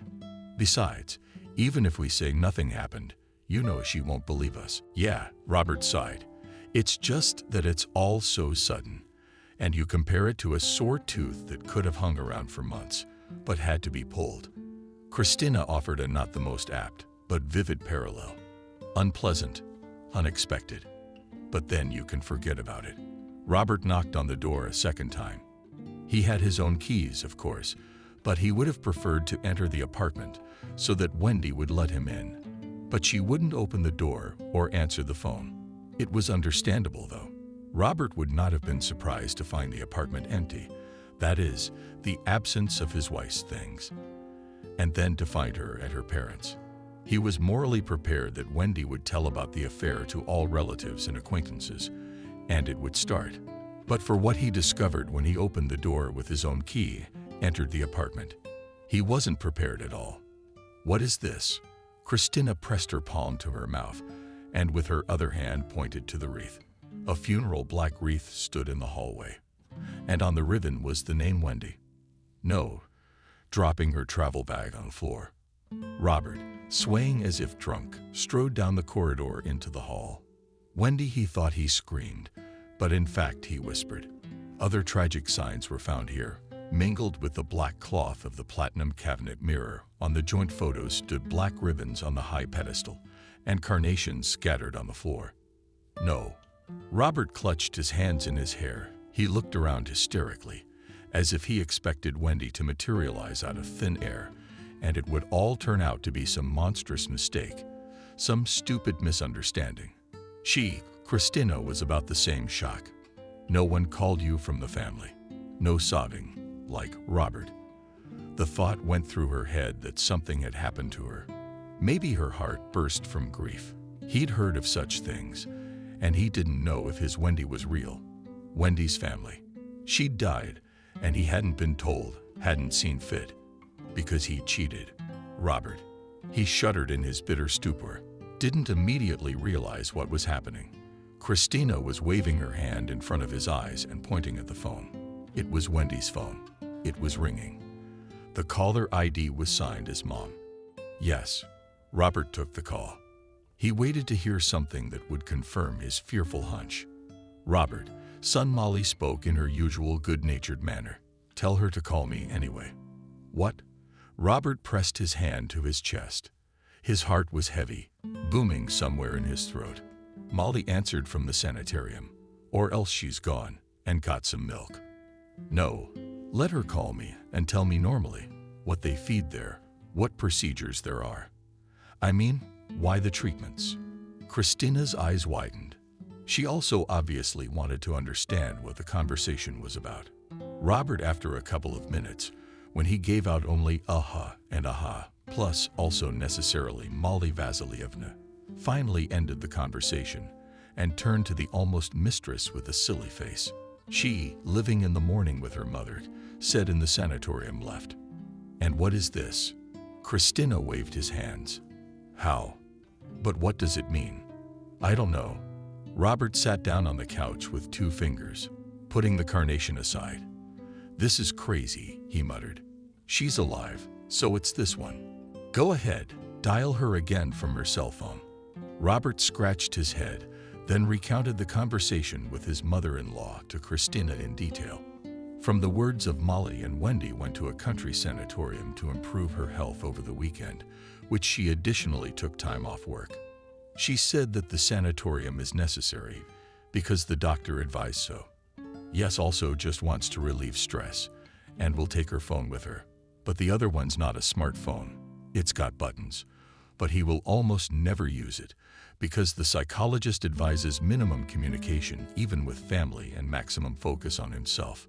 Only understand the point, said Robert. My wife has never seen a psychologist. I suggested it to her myself. I told her that there were specialists in family relations, but she didn't understand it. You know, Christina said thoughtfully, twirling something in her hands and then holding it out to Robert, who took it and frowned. It turned out to be a booklet of the sanatorium Cedar Grove, which told about luxury outdoor recreation in high comfort. Look, there's an address and directions, Robert said, running his finger along one side of the booklet. So she went to the sanatorium after all, Christina said, confused. But what's this all about? I have no idea. Robert got up. But I'll find out.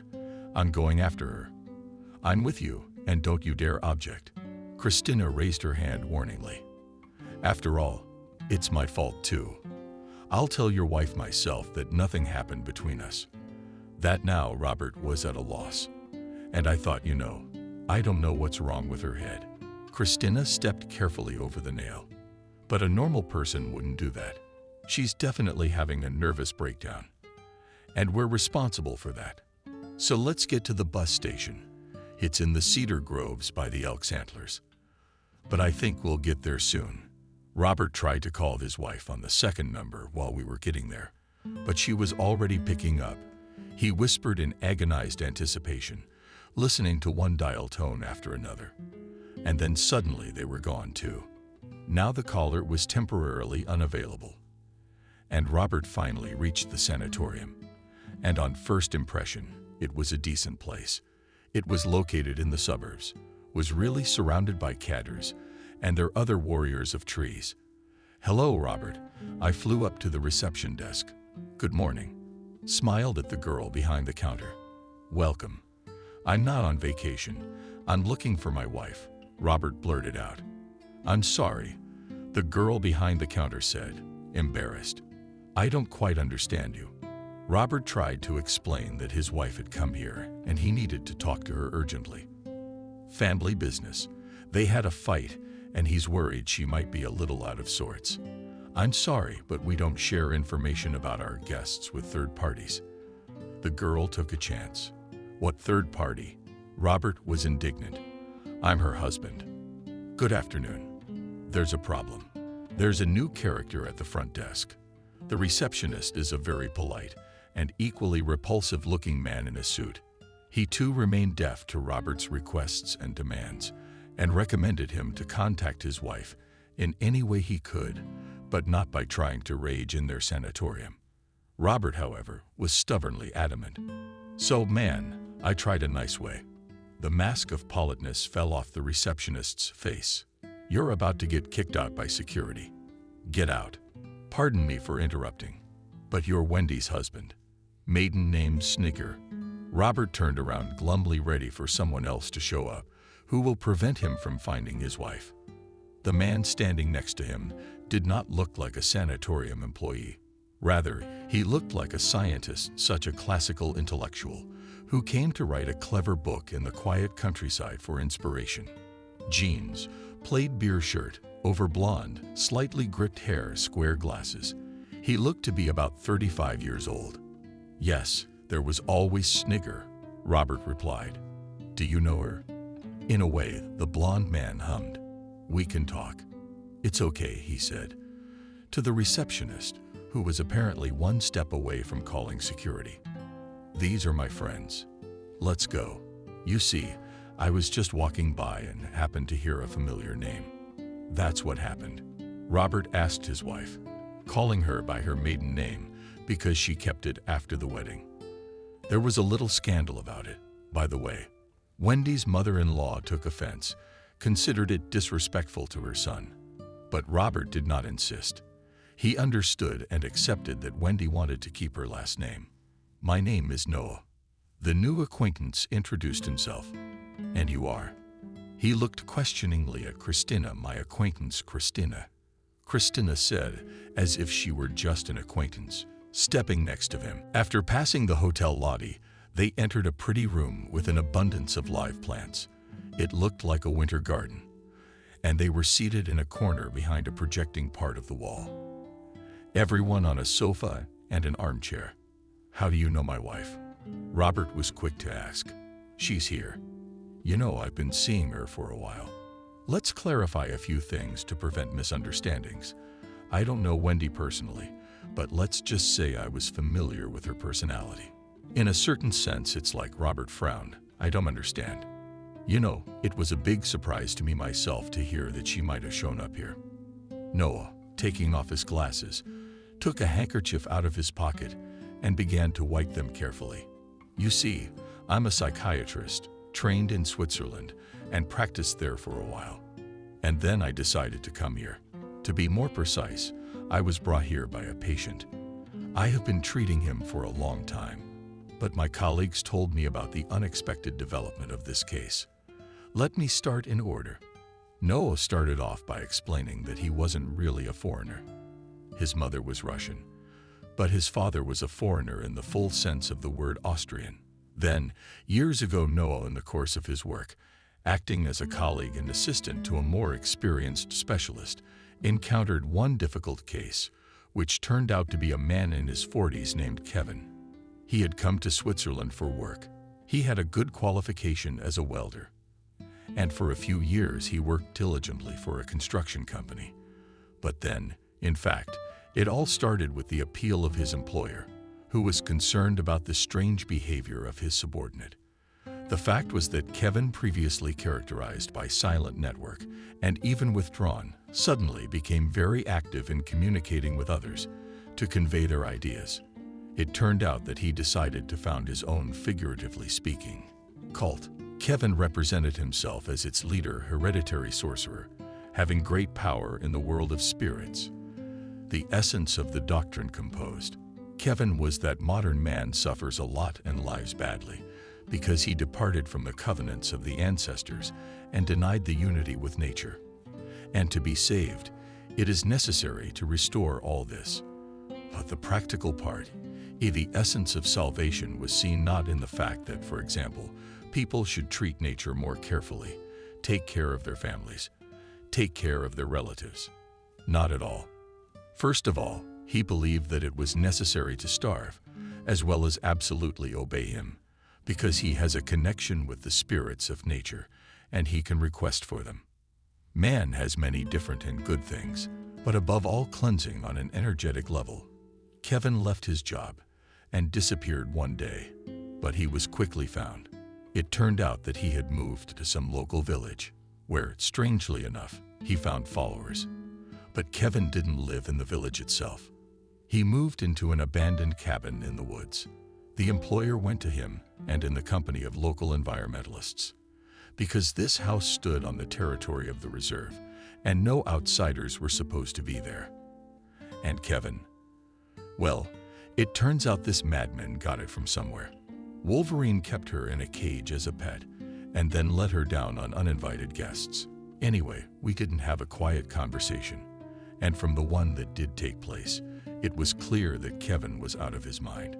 He declared himself the master of the taiga, although, strictly speaking, there was no taiga in Switzerland. That's how Kevin ended up in the local psychiatric clinic. He was declared insane. He spent several years there for treatment, and then he was deported. It's been years. Wait, Robert interrupted the narrator impatiently. But what does this have to do with my wife? You know where your wife was when she first turned 18. With a soft and sad smile, asked Noah. Well, of course I do. Then she would have started Robert, but he immediately stopped talking, thinking. She wanted to go abroad after school to study. I remember Grant telling me she won. Yeah, she was an honor student, and her parents helped with the money, and he's in over his head. She went to university in Switzerland. Yeah, we met after she got back from there. She came back very quickly. She hadn't been there 3 months. But what happened? You know, don't you? Robert looked anxiously at Noah and continued. Then Kevin went into the clinic for a reason. If he hadn't been recognized as mentally ill, he would have faced serious consequences. As a result of being charged with many crimes, including the fact that they're in the wooded abandoned cabin, it turned out he wasn't alone. The thing was that 2 months before the cult of the Master of the Taiga collapsed from one university, a girl Russian student who had come to study to be a designer disappeared. Her friend said she had gone to see the local beauty and was going to hitchhike back. They discouraged her, but for some reason she was convinced that Switzerland was a very safe country and nothing would happen to her. But as it turned out, it was this girl Wendy who was found in the gatehouse with Kevin. She was his niece, but by the time she was rescued, he had already taken the chain off her because he had achieved his goal of breaking the poor girl's psyche. The thing was that Kevin dreamed of having many wives. He said that to exchange energy with nature, he needed at least 20 young beauties, and the first was 18-year-old Wendy. But she never said anything like that. Robert exhaled in shock. I didn't know that. It's the kind of story many people prefer to forget and not share with others. Noah grinned mirthfully. Have you heard of Stockholm Syndrome? Asked Noah. Robert shook his head. It's when the victim of an ordinary kidnapping begins to sympathize with his teacher over time, to understand his motives, to feel guilty about what happened. Noah was calmly explaining to Robert the nature of the trouble. What had happened to Wendy? After her release, she spent several months in a clinic where she was helped to literally piece back together her shattered personality. And then Wendy came home. Her parents said she just changed her mind about studying abroad, saying she couldn't handle the program and decided to change careers altogether, Robert said. But why didn't she tell me anything, even after the wedding? Because it's easier to forget about this nightmare. Few people are willing to go back to it, even mentally, even if it means opening up to those closest to them, Noah said. You said your patient brought you here. Breaking the somber silence that had fallen over the small company, Christina. You were talking about Kevin or Wendy. I'm afraid. Perhaps it's about both now, Noah said thoughtfully. The thing is, Kevin's back after so many years in the doldrums. He's trying to start a cult again, but now he's just the local weirdo around here for now. It's like he's not doing anything wrong. I mean, a man has a right to believe what he wants to believe, right? But I'm afraid he'll go beyond that. I'm afraid he's even more dangerous now. And for all I know, he's here, the sanitarium. Round my eyes. Robert?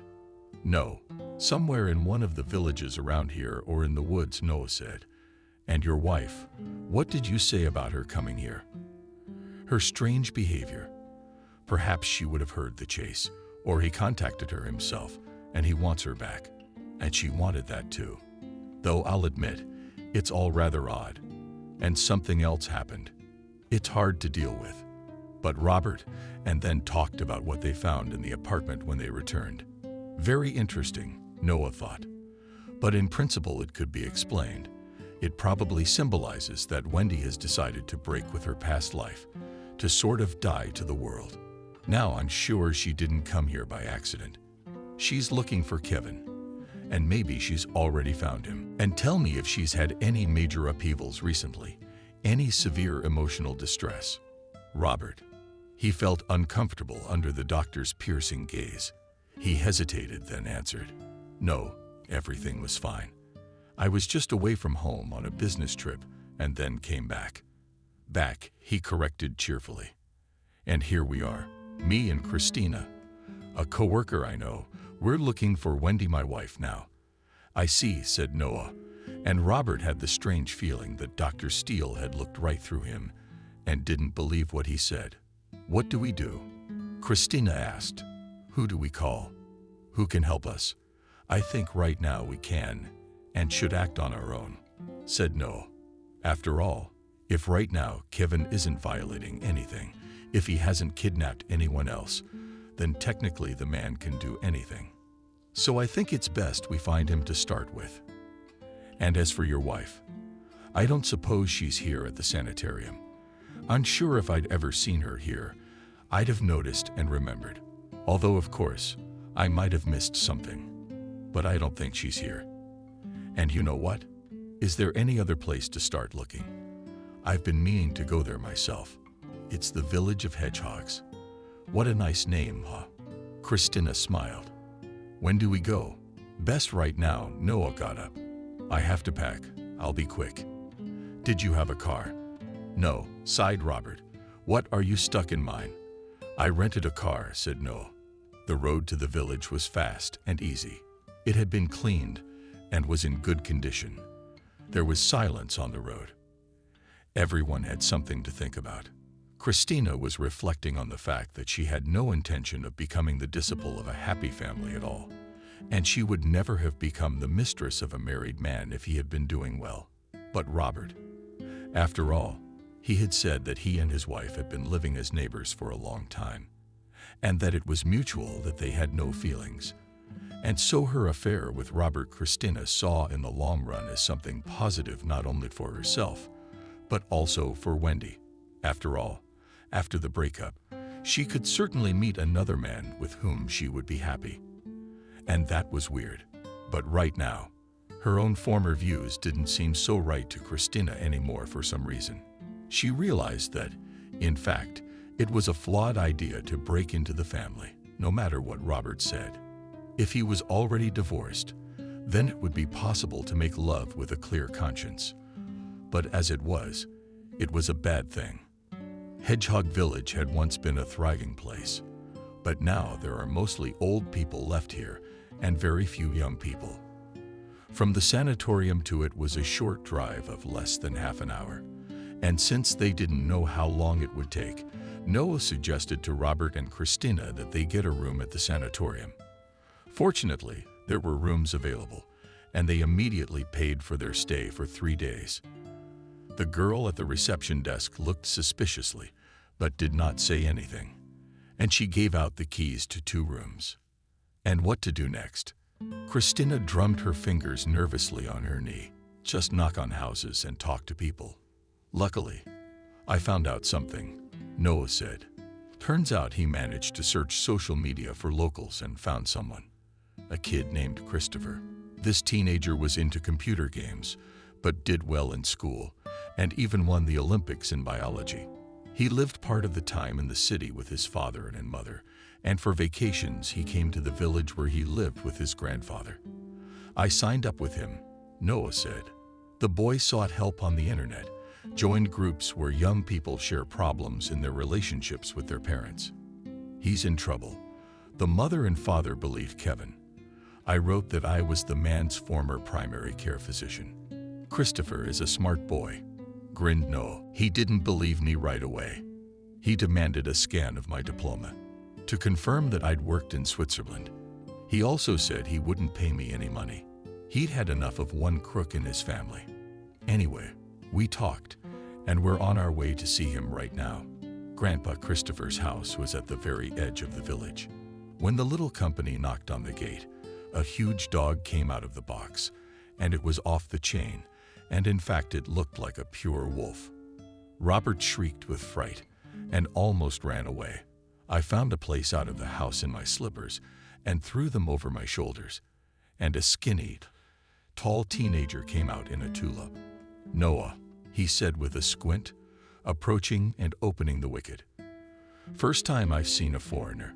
Nice to meet you. Noah replied with a smile and shook Bora's hand firmly. And who is that with you? Asked the young man, a little suspiciously. Psychiatrists do. Will you catch him together? Christopher's eyes lit up with excitement.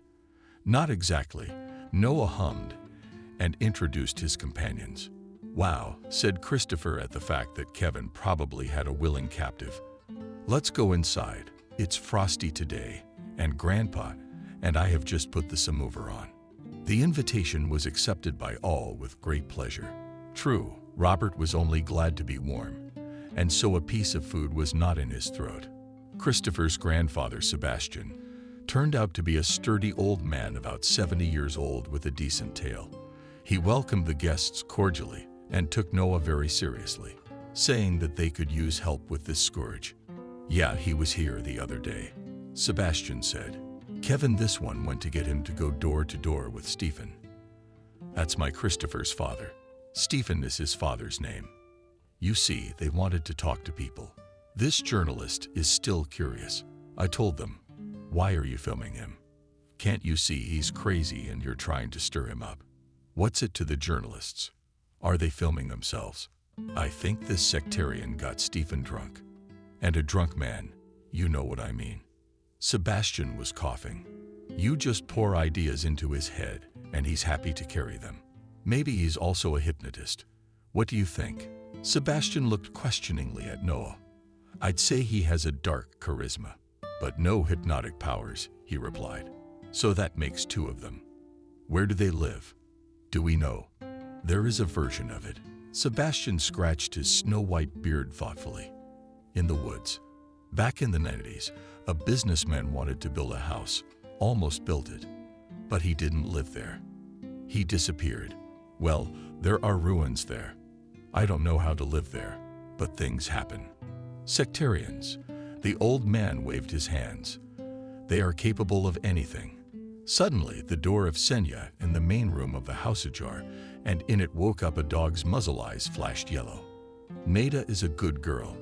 Christopher beckoned the beast with that sausage, and when she approached, fearlessly sliced the treat, handed it to the toothy mouth. What an interesting breed, said Robert, to whom it seemed that besides sausage this creature was interested in something else in this room, or rather to say him. What breed?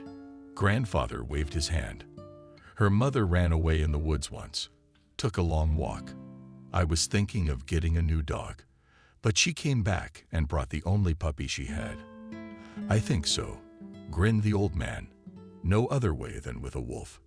She made friends. She looks a lot like the Volga she found.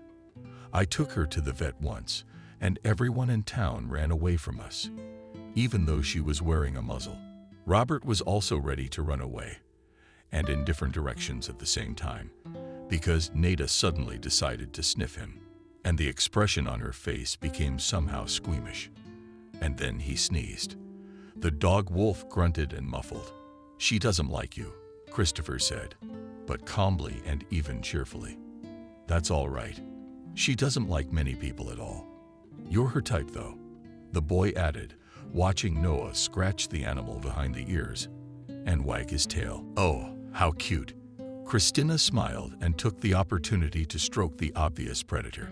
Christina snuggled up to Noah, and Robert knew it was strange and silly to feel that way. But he felt a pang of jealousy. Had he noticed that Christina was acting differently in the company of this style doctor? Flirtatious or something? Could it be that? Because he's a foreigner.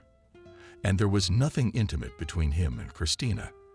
They hadn't really started a serious relationship, but the prick of jealousy from logical reasoning never went away. So we should go to the woods, Noah said, and maybe we can settle this quietly, without too much trouble or fuss. He had no time to speak before the door of the house behind the drums, and somehow there was a sense of urgent, pressing need for this post. Or maybe there was trouble. Christopher went to open the door, and returned a minute later with a woman in her 40s. She had a crying face and a completely insane look. And here is the victim of our #1 sectarian. Sebastian's grandfather pointed at her with both hands. My daughter. Here she is, Dr. Jenna. And we have a psychiatrist, by the way, from Switzerland, and knows your guru of 3 days, continued the old man, not hiding the snide. My daughter has already grown big, and it's too late to bring you up. But out of respect for mine, be kind enough to sit down. Listen to what the learned man has to say. You have a lot of interesting things to say about Kevin the psychopath. Sebastian turned to Noah. He was about to answer. But Jenna, having finally regained her breath, blurted out first. Daddy, I was wrong. Oh, Daddy, what a fool I was. And the woman sobbed. You sit down. Christina, please sit down. Who are you? Asked Jenna, taking the advice to sit down. An acquaintance of mine, said Robert, and I'm the husband of a woman who seems to be a prisoner of this sect again. But what's going on? Dad? Asked Jenna, wiping her nose with a handkerchief. Then Christopher briefly outlined the situation to the mother. So what happened? Where's Dad? I told you not to talk to that psycho, the teenager resented. He's like hypnotizing. And you all, that this secret knowledge will help teach you how to live. Well, I figured it out.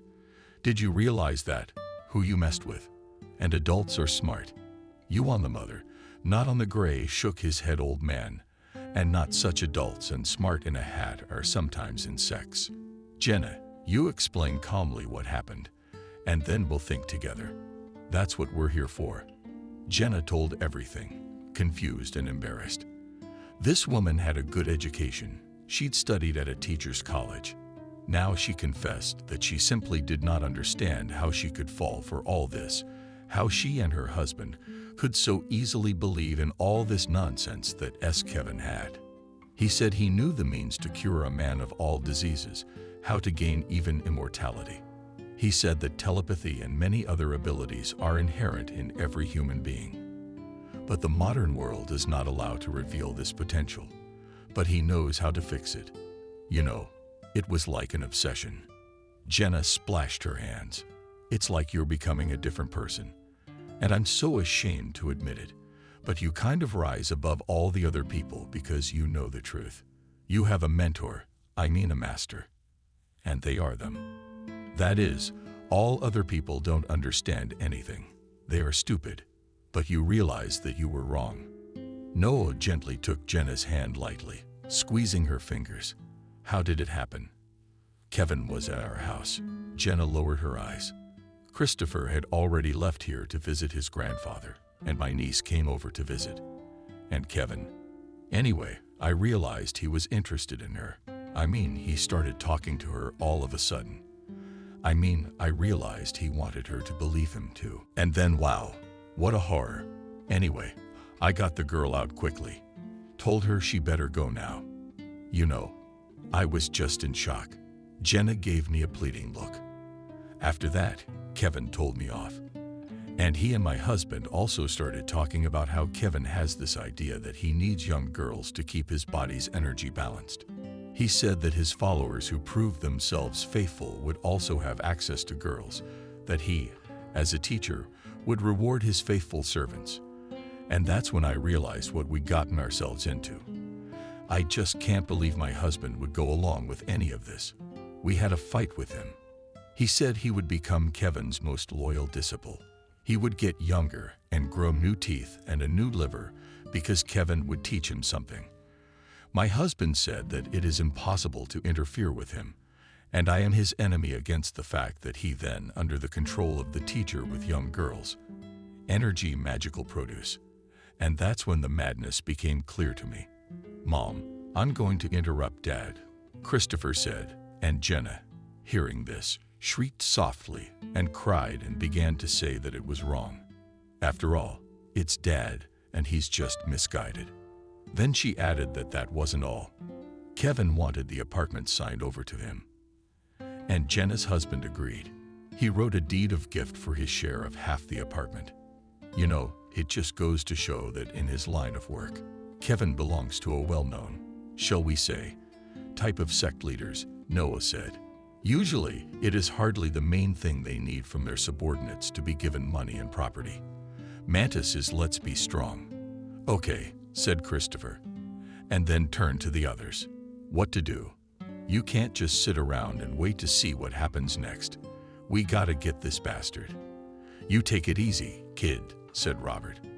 I understand everything, but let's not panic and no hasty decisions. If you are careful for a long time, Grandpa Sebastian said thoughtfully, the fish will eat the bait and swim away. What am I saying? I think we should visit someday. Like, right away and without any curtsies. After all, he's got at least 2 people coming out now, right? He's bent his fingers. Your wife, Robert, that's 1. And my son-in-law, that's 2. So there's a good reason we're family. So we got a right to worry about family people. It's winter. Now you understand. The sun has risen, and it's already sunny. So it's better to go in the morning. And besides, I have a friend here. He's a smart guy. He's an experienced hunter too. I'll ask him to help you. He'll be back in the village tomorrow. I'll talk to him. So we'll just wait. Robert was indignant. As long as my wife is with it. If Kevin hasn't changed much, Noah reassured him, then your wife is relatively safe. He's probably giving her very long lectures. I mean, all that nonsense about his teachings. Kevin likes to take a long time to process people he needs something from, and what he needs from my Wendy. Robert asked grimly. The same thing he needs from this family, I suppose. The psychiatrist nodded at Jenna. He just intends to take over someone else's property. Sebastian insisted that there was no need for anyone to return to the sanitarium. There was enough room in his house to accommodate everyone in a slightly cramped, but quite cozy overnight stay. Noah agreed to the proposed plan. Christina supported him warmly, and Robert once again noted how quickly she had changed the object of her affections. That is, he knew in his mind that their affair was already over, but it was still unpleasant. She could not, at least for the sake of decency, not flirt so blatantly under his nose. Robert woke up in the morning, but at an hour when it was still dark outside the window. Lying on his back, he stared at the ceiling. He could not get it out of his head that Wendy, his sweet, kind Wendy, was now at the mercy of some madman who could do anything to her. I'll wait for you, of course. He muttered quietly under his breath. Robert, rising cautiously, he realized how Sebastian would go to talk to the man in the morning. It would be a while before that hunter would be their guide. Maybe another 24 hours. Robert began to pack, and he did it quietly, because he did not want anyone to stop him. He didn't intend to wait any longer. And let this Noah, this brain-dead right-winger from Switzerland, the scholarly type. But only he, Robert, is a man and a man's man, not a wimp, to sit still if he's told to.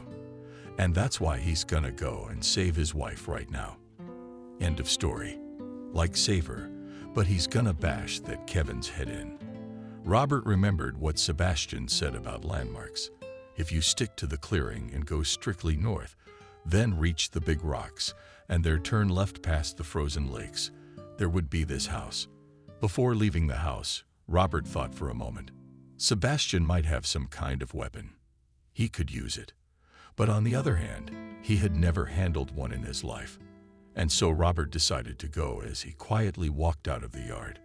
Nada, getting out of her fortified box, gave the man a thoughtful look, and then, unnoticed by the pursued man, followed him. Her father was a real wolf after all, and she resembled him not only in appearance, but also part of her essence. When everything happened, when the merciless reality crushed Wendy and made her feel infinitely alone and simply destroyed, she would, if only she had been allowed, have given anything for salvation, whoever offered it, and whatever the price. And in those moments when the journalist on TV was talking about Kevin, the young woman's world turned upside down a second time. It was as if she was falling in weightlessness, and at the same time frozen in the void. A past that had been forgotten came flooding back. Peace, security, calmness, detachment from the problems of the real world. For there was Kevin, who had promised to take care of her. During those weeks spent in a psychiatric clinic in Switzerland, many specialists worked with young Wendy. And how did she resist their attempts to get inside her head? She resisted what they convinced her of. That Kevin was a torturer. He had broken her mind, subjugated her will. And then she realized it all. And the release came like a breath of fresh, ice-cold air. She remembered as a doctor, one of the assistants of a gray-haired elderly professor. I think his name was Noah.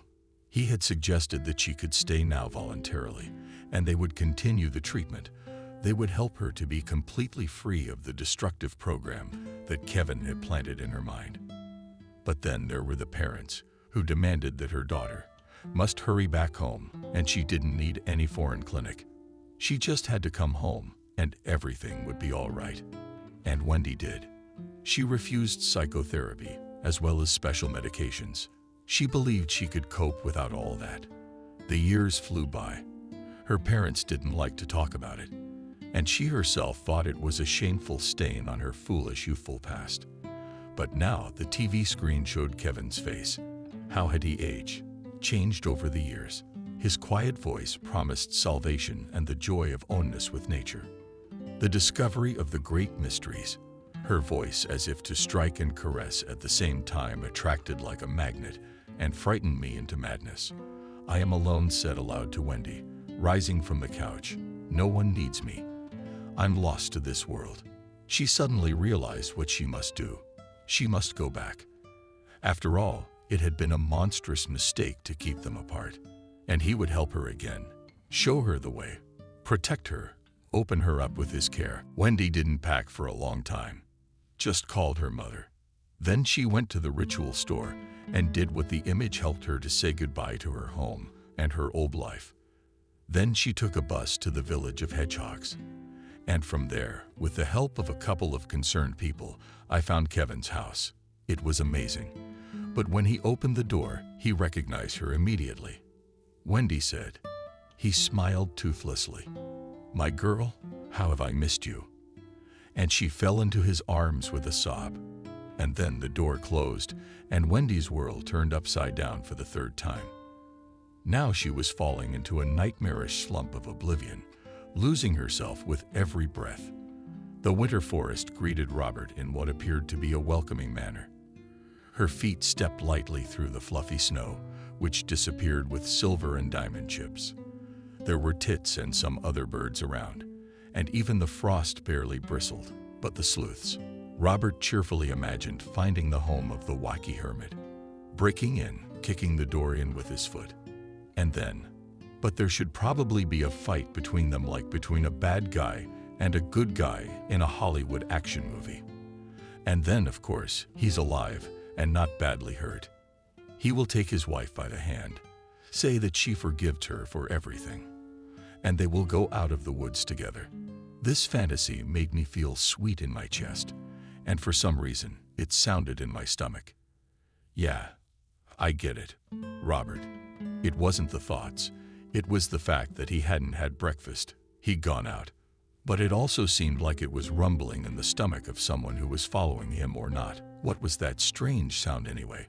Robert suddenly swallowed hard and turned around very slowly. Behind him stood the wolf. "Nada," he said. "Good girl."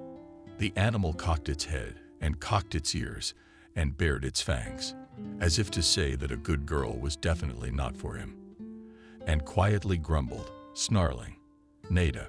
Robert vaguely remembered that with wolves and dogs, it seems, you can't run away with your back turned to them. He was also confused. Why was she following him? Why? Yesterday everything had been fine. However, it was still worth remembering that, according to Sebastian, in this animal genes mixed in half-pet and the age-old enemy of man, fearless wolf. And so some hustle and bustle in the woods ensued, as well as a clumsy chase, with the clumsiness in it 110% attributable to Robert. Two creatures, a man and a dog with a dash of wolf, ended up near an abandoned lodge in the woods. And actually, Robert had hoped Nada would leave soon. Really? All right, she got in her head and chased him off. But then she'd have to get back to her master. Robert remembered what Sebastian said about Nada being the smartest animal. He said he would not leave home for long. Generally very attached to the house, so I do not put on chains. But now, sitting in the gatehouse, Robert very much doubted the intelligence and kindness of this animal. And it was doubly sickening because he was stuck here, and he had to save his wife. And all the others have no idea where he had gone, and what would happen next. Robert asked himself the thoughtful question. Meanwhile, other events were unfolding in another part of the forest. "We shouldn't have done that, of course, hero. We are going to the lair to the maniac," said John and pulled warm gloves on his hands. He had just finished digging into the engine of one of the two snowmobiles. And seemed to have fixed the problem. John had known the Sebastian family intimately for a long time. He was also well aware of the fact that a strange type of sectarian propaganda was coming to his home village, so he agreed to help right away. And the only thing that embarrassed him was the haste and the fact that the small company was hardly prepared for dangerous surprises. "We are lucky," said Noah. "Kevin is mad in part, but he is rather cowardly and would hardly risk open conflict with 3 people, said Christopher indignantly. He was strictly told to stay home with Sebastian, who said he was too old for that. As for Christopher's father, he was definitely no longer Kevin either. He called Jenna early in the morning and started apologizing and saying what an idiot he was. It turned out that he had just at some point, woken up and realized what he had done. And so having got out of the forest, Stephen in general during this time managed to get to the city, and now he was staying with his parents, who lied to him that they just quarreled with his wife. But they had already made up. Stephen, of course, was asked if he had seen a girl in Kevin's house, and he said that yes, someone had come. And Kevin introduced her as an old acquaintance of his, but nothing more was known to him. Jenna, of course, hurried into town. She had to support her husband, who had finally stopped his nonsense, and she also had to consult a lawyer about how to cancel the gift written in haste and under the pressure of sectarians. Christopher flatly refused to stay, just to sit with his grandfather. He said that if necessary, he would jump out of the window and run barefooted after him. Only they won't go into the woods without him. I'm allowed. I'm an adult, he said, proudly drinking his lower lip and flashing his eyes like an angry little child. And how old are you? Asked No. 16. Then there are no questions, grinned the doctor. All right, you're coming with us. But promise you'll obey. Agreed. Christopher said yes, and really did what he was told, and silently rode in the second and snowmobile with John. The other vehicle was occupied by Noah and Christina. Robert's disappearance, of course, did not go unnoticed and at first even caused panic. But Sebastian made a correct assumption that he decided not to delay in rescuing his wife and went into the woods alone. And because of that, one must be in a great hurry. And then there was Nada. The old man sighed. Maybe it's after him. Why? Raised an eyebrow at Noah. Yes. Why? I know, Sebastian said. She's so smart. I'm afraid of her sometimes. Maybe she thought he needed help. I don't know, said Christopher. He's kind of scared of her. And for good reason. Our Nada is a great dog. I can confirm that, grinned John. So, smart too. Last year, when we went duck hunting together, remember, Sebastian, but we thought it was Nada who was spoiling the hunt for us, jumping and barking. But then we realized it was her leading us on. She's beckoning us to follow her. And what do you think? John, as any self-respecting storyteller, the hunter held a spectacular pause. It turns out that she was calling us to the swamp. Where have you got the moose? We barely got it out of Akatov. You think she went after Robert? Because he might need help. Christina frowned, because it sounded so fantastic. You live as long as I have. Sebastian winked. You'll believe in more than that. If you do. I don't know, but Nada's been weird lately, that's for sure. She's been going out at night, silly girl. The snowmobiles stopped near a couple of tall pine trees that had grown so close to each other that they'd become intertwined with the trunks. See, over there, John pointed ahead, where the darker is the dense, naked, gloomy thicket of bushes. That's where the house is.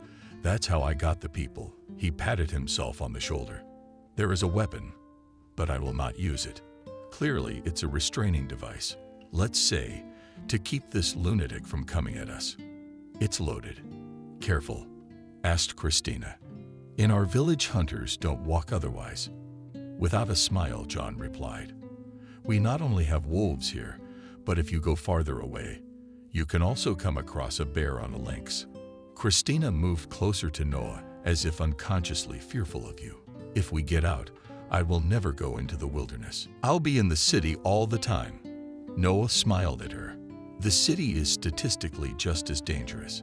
And me, he added, I love nature. My parents have a chalet in the mountains. We spend every New Year's Eve there. True, Christina smiled back and flapped her eyelashes. And how is it in Switzerland in general? Beautiful. Oh, Christopher wrinkled his nose and turned to John on the sea. Grown-ups go straight to love, as if there are no other interesting things in the world. So let's get down to business, strictly and loudly urged everyone to pay attention. John, the doctor, and I will go first. Christina, hang on, behind with the boy. Oh, sorry, generously he winked at Bora. With Christopher Ivanovich. Not freaking out, not in a hurry. Everyone went quietly. They didn't know what to expect, and they were quite surprised that when they approached the house, it seemed as if no one was in it. Or there was a fence once outlining. The yard had long since rotted away. The house itself, despite the good brickwork, gave the impression that it might collapse and fall apart at any moment. John, stepping forward, cautiously approached the windows, peered through them, and waved his hand, saying, You may approach. Then, walking cautiously around the house, he went up on the porch and knocked on the door. Silence. Strange. Noah said, maybe he's not here anymore. Maybe he decided to settle somewhere else. Or what? Or he didn't have time to finish, because from inside the house came a sound, a muffled, suppressed, full of agony groan. Let me, John, putting his hand on the door, gently pushed it open. It was not locked. Then, taking a flashlight from his belt, turned it on and initiated inside. Inside the house had managed to stand everything, but it was clear. Not so long ago, a fireplace had been stoked here, or rather, a fire had been built in what was left of the fireplace in the entrance hall of the house, and the room that opened right behind it was in disrepair. But it was also clear that a man had lived here. Some of the dust had been wiped off. There was a relatively new mattress on the floor and some food on the table by the window. Kevin called out to Noah quietly, but with amazement, and the small company rushed to one corner of the room, where what they had at first taken for a mountain of old rags turned out to be a man who had plunged into anything, apparently putting on all the clothes he had. Noah didn't remember his patient's face well, because he had been working at another clinic for the past few years. But now, having finally met the man whose face he had seen in a recent journalist's program, he realized it was definitely him. And in general, Dr. Steele had never been one of those psychiatrists who confidently made a diagnosis on first impression. But now, looking at this man, he could tell Kevin was sick, and the insanity of his former patient was now far more severe than what he and his colleagues had encountered when they had tried to treat the same man in the Swiss clinic. Kevin sat back into a sort of pathetic tangle and wrapped his arms around himself. His gaze darted hysterically from side to side. He looked as if through the people who had come in and whispered something. What he was muttering. Christopher asked, "Should I punch him?" The bastard decided to take the apartment. "I can understand your anger." Noah literally intercepted the already raised fist of the teenager, but right now you have a sick man in front of you. He doesn't even seem to be aware of the reality around him. And as for his speech, the doctor frowned. He seems to be afraid of the wolf. Yes, he says the wolf comes at night and dances around the house. He says the forest rejects his former master and wants to destroy him. "I don't understand," frowned John. "And just yesterday, this psycho was bragging about how cool he was. And now he's sickening to look at. He's a miserable man, and he looks like a complete psycho. We have such a character in our village, Vaska. When he's on a white fever, he's more normal. Kevin, can you hear me?" Noah, taking a miniature flashlight out of his pocket, shone it into the eyes of the former ambitious sect leader. "He's not well at all. I don't understand what could have changed his condition so dramatically. The human psyche, it's incredibly complex and malleable. But he needs to be admitted to a regular hospital immediately. He's clearly hypothermic and dehydrated. And of course, we need to contact the local psychiatrists. I'll tell them what happened to him during his treatment with us. And from there, he'll be their concern." John and Noah, with a shoulder to lean on, got him out of the house. Then they began to decide how to drive the snowmobiles back with some problematic load, but somehow they squeezed and accommodated him. Robert decided he'd had enough. He felt disgusted. He had pushed his wife into the arms of madness, and now he was powerless. He couldn't save her and left it to others. A few hours spent in the gatehouse, when he barely managed to start a fire. It was good that he found matches in his pocket. This Sebastian's grandfather had given him when they were going into the woods. Those few hours had proved to be the perfect time to think hard about everything. And now Robert had had enough. John swung the door open with determination and stepped outside. "Nada," he shouted, "I don't know why you don't like me so much, but I'm sorry, but I'm not afraid of you. And if you want to attack me, go ahead, but I'm still going after my wife." The last words Robert barely whispered over the rustling of bodies, because he nearly fell over immediately, because right in front of him, with one hand down on the beast, stood Wendy with her hair shot up in crumpled clothes, and with Wendy's eyes glittering feverishly. Robert swallowed hard. Suddenly, he remembered the legends and tales of the spirits of the forest that could take on different guises. "Wendy, I didn't cheat on you. I swear. I didn't do anything with Christina. I couldn't. Wendy, darling." The words came pouring out. Robert felt like he was in a dream. She was real. He was real. But as Wendy stepped toward him, the snow softly crunched beneath her feet, and then she threw herself at him tightly, hugged him tightly, and sobbed. He hugged her back. "Everything will be all right," Robert said. And there was nothing else he wanted to say right now. Questions and answers, explanations and confessions and promises, and forgiveness could and would have to wait. And now it was time to get out of the woods, and without mittens, Robert said. "Lost, yes," smiled Wendy as she ran away from the ghosts of the past. "Did you lose it too?" "Yes," nodded Robert as he ran away from the wolf. "Isn't that a dog?" Wendy's eyes widened. "A nice, kind dog." "Yeah," hummed Robert. Wendy looked with interest at the Nada, who suddenly turned and asked to go somewhere behind the trees. Then she stopped and turned around, as if inviting people to follow her, and they followed. And now Robert was no longer afraid. Wood crackled peacefully in the fireplace, and the amber ruby flames filled the room warmly and cozily with furniture and Christina. Robert and Wendy sat on the rug in front of the fireplace, staring into it and silent. A snowstorm had developed outside the window. Since the day they had met in the woods and Nida had led them out, it had been exactly a year. And what kind of year had it been? It was a magical 12 months that their lives changed forever. Yes, when the initial emotions subsided, they had a serious conversation. Robert confessed that he had an affair on the side and was ready to accept any decision of his wife, and even expected that there would be a divorce. After all, he was well deserving of it. But Wendy said she wanted to give them a second chance and try to start over. But back in those days, Robert and Wendy were concerned about more than just their relationship. They had many other issues to work out. So Wendy told about what had happened then in the abandoned house between her and Kevin. And it turns out they were just talking about the magnet. A strange beggarly fascination.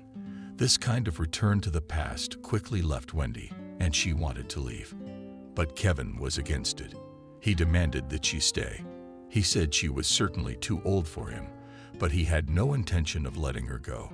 Wendy, in those moments, already suddenly realizing what a mistake she had made, fell into a strange state.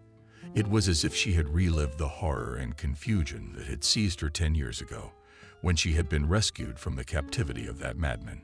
Stephen, by this time, was gone.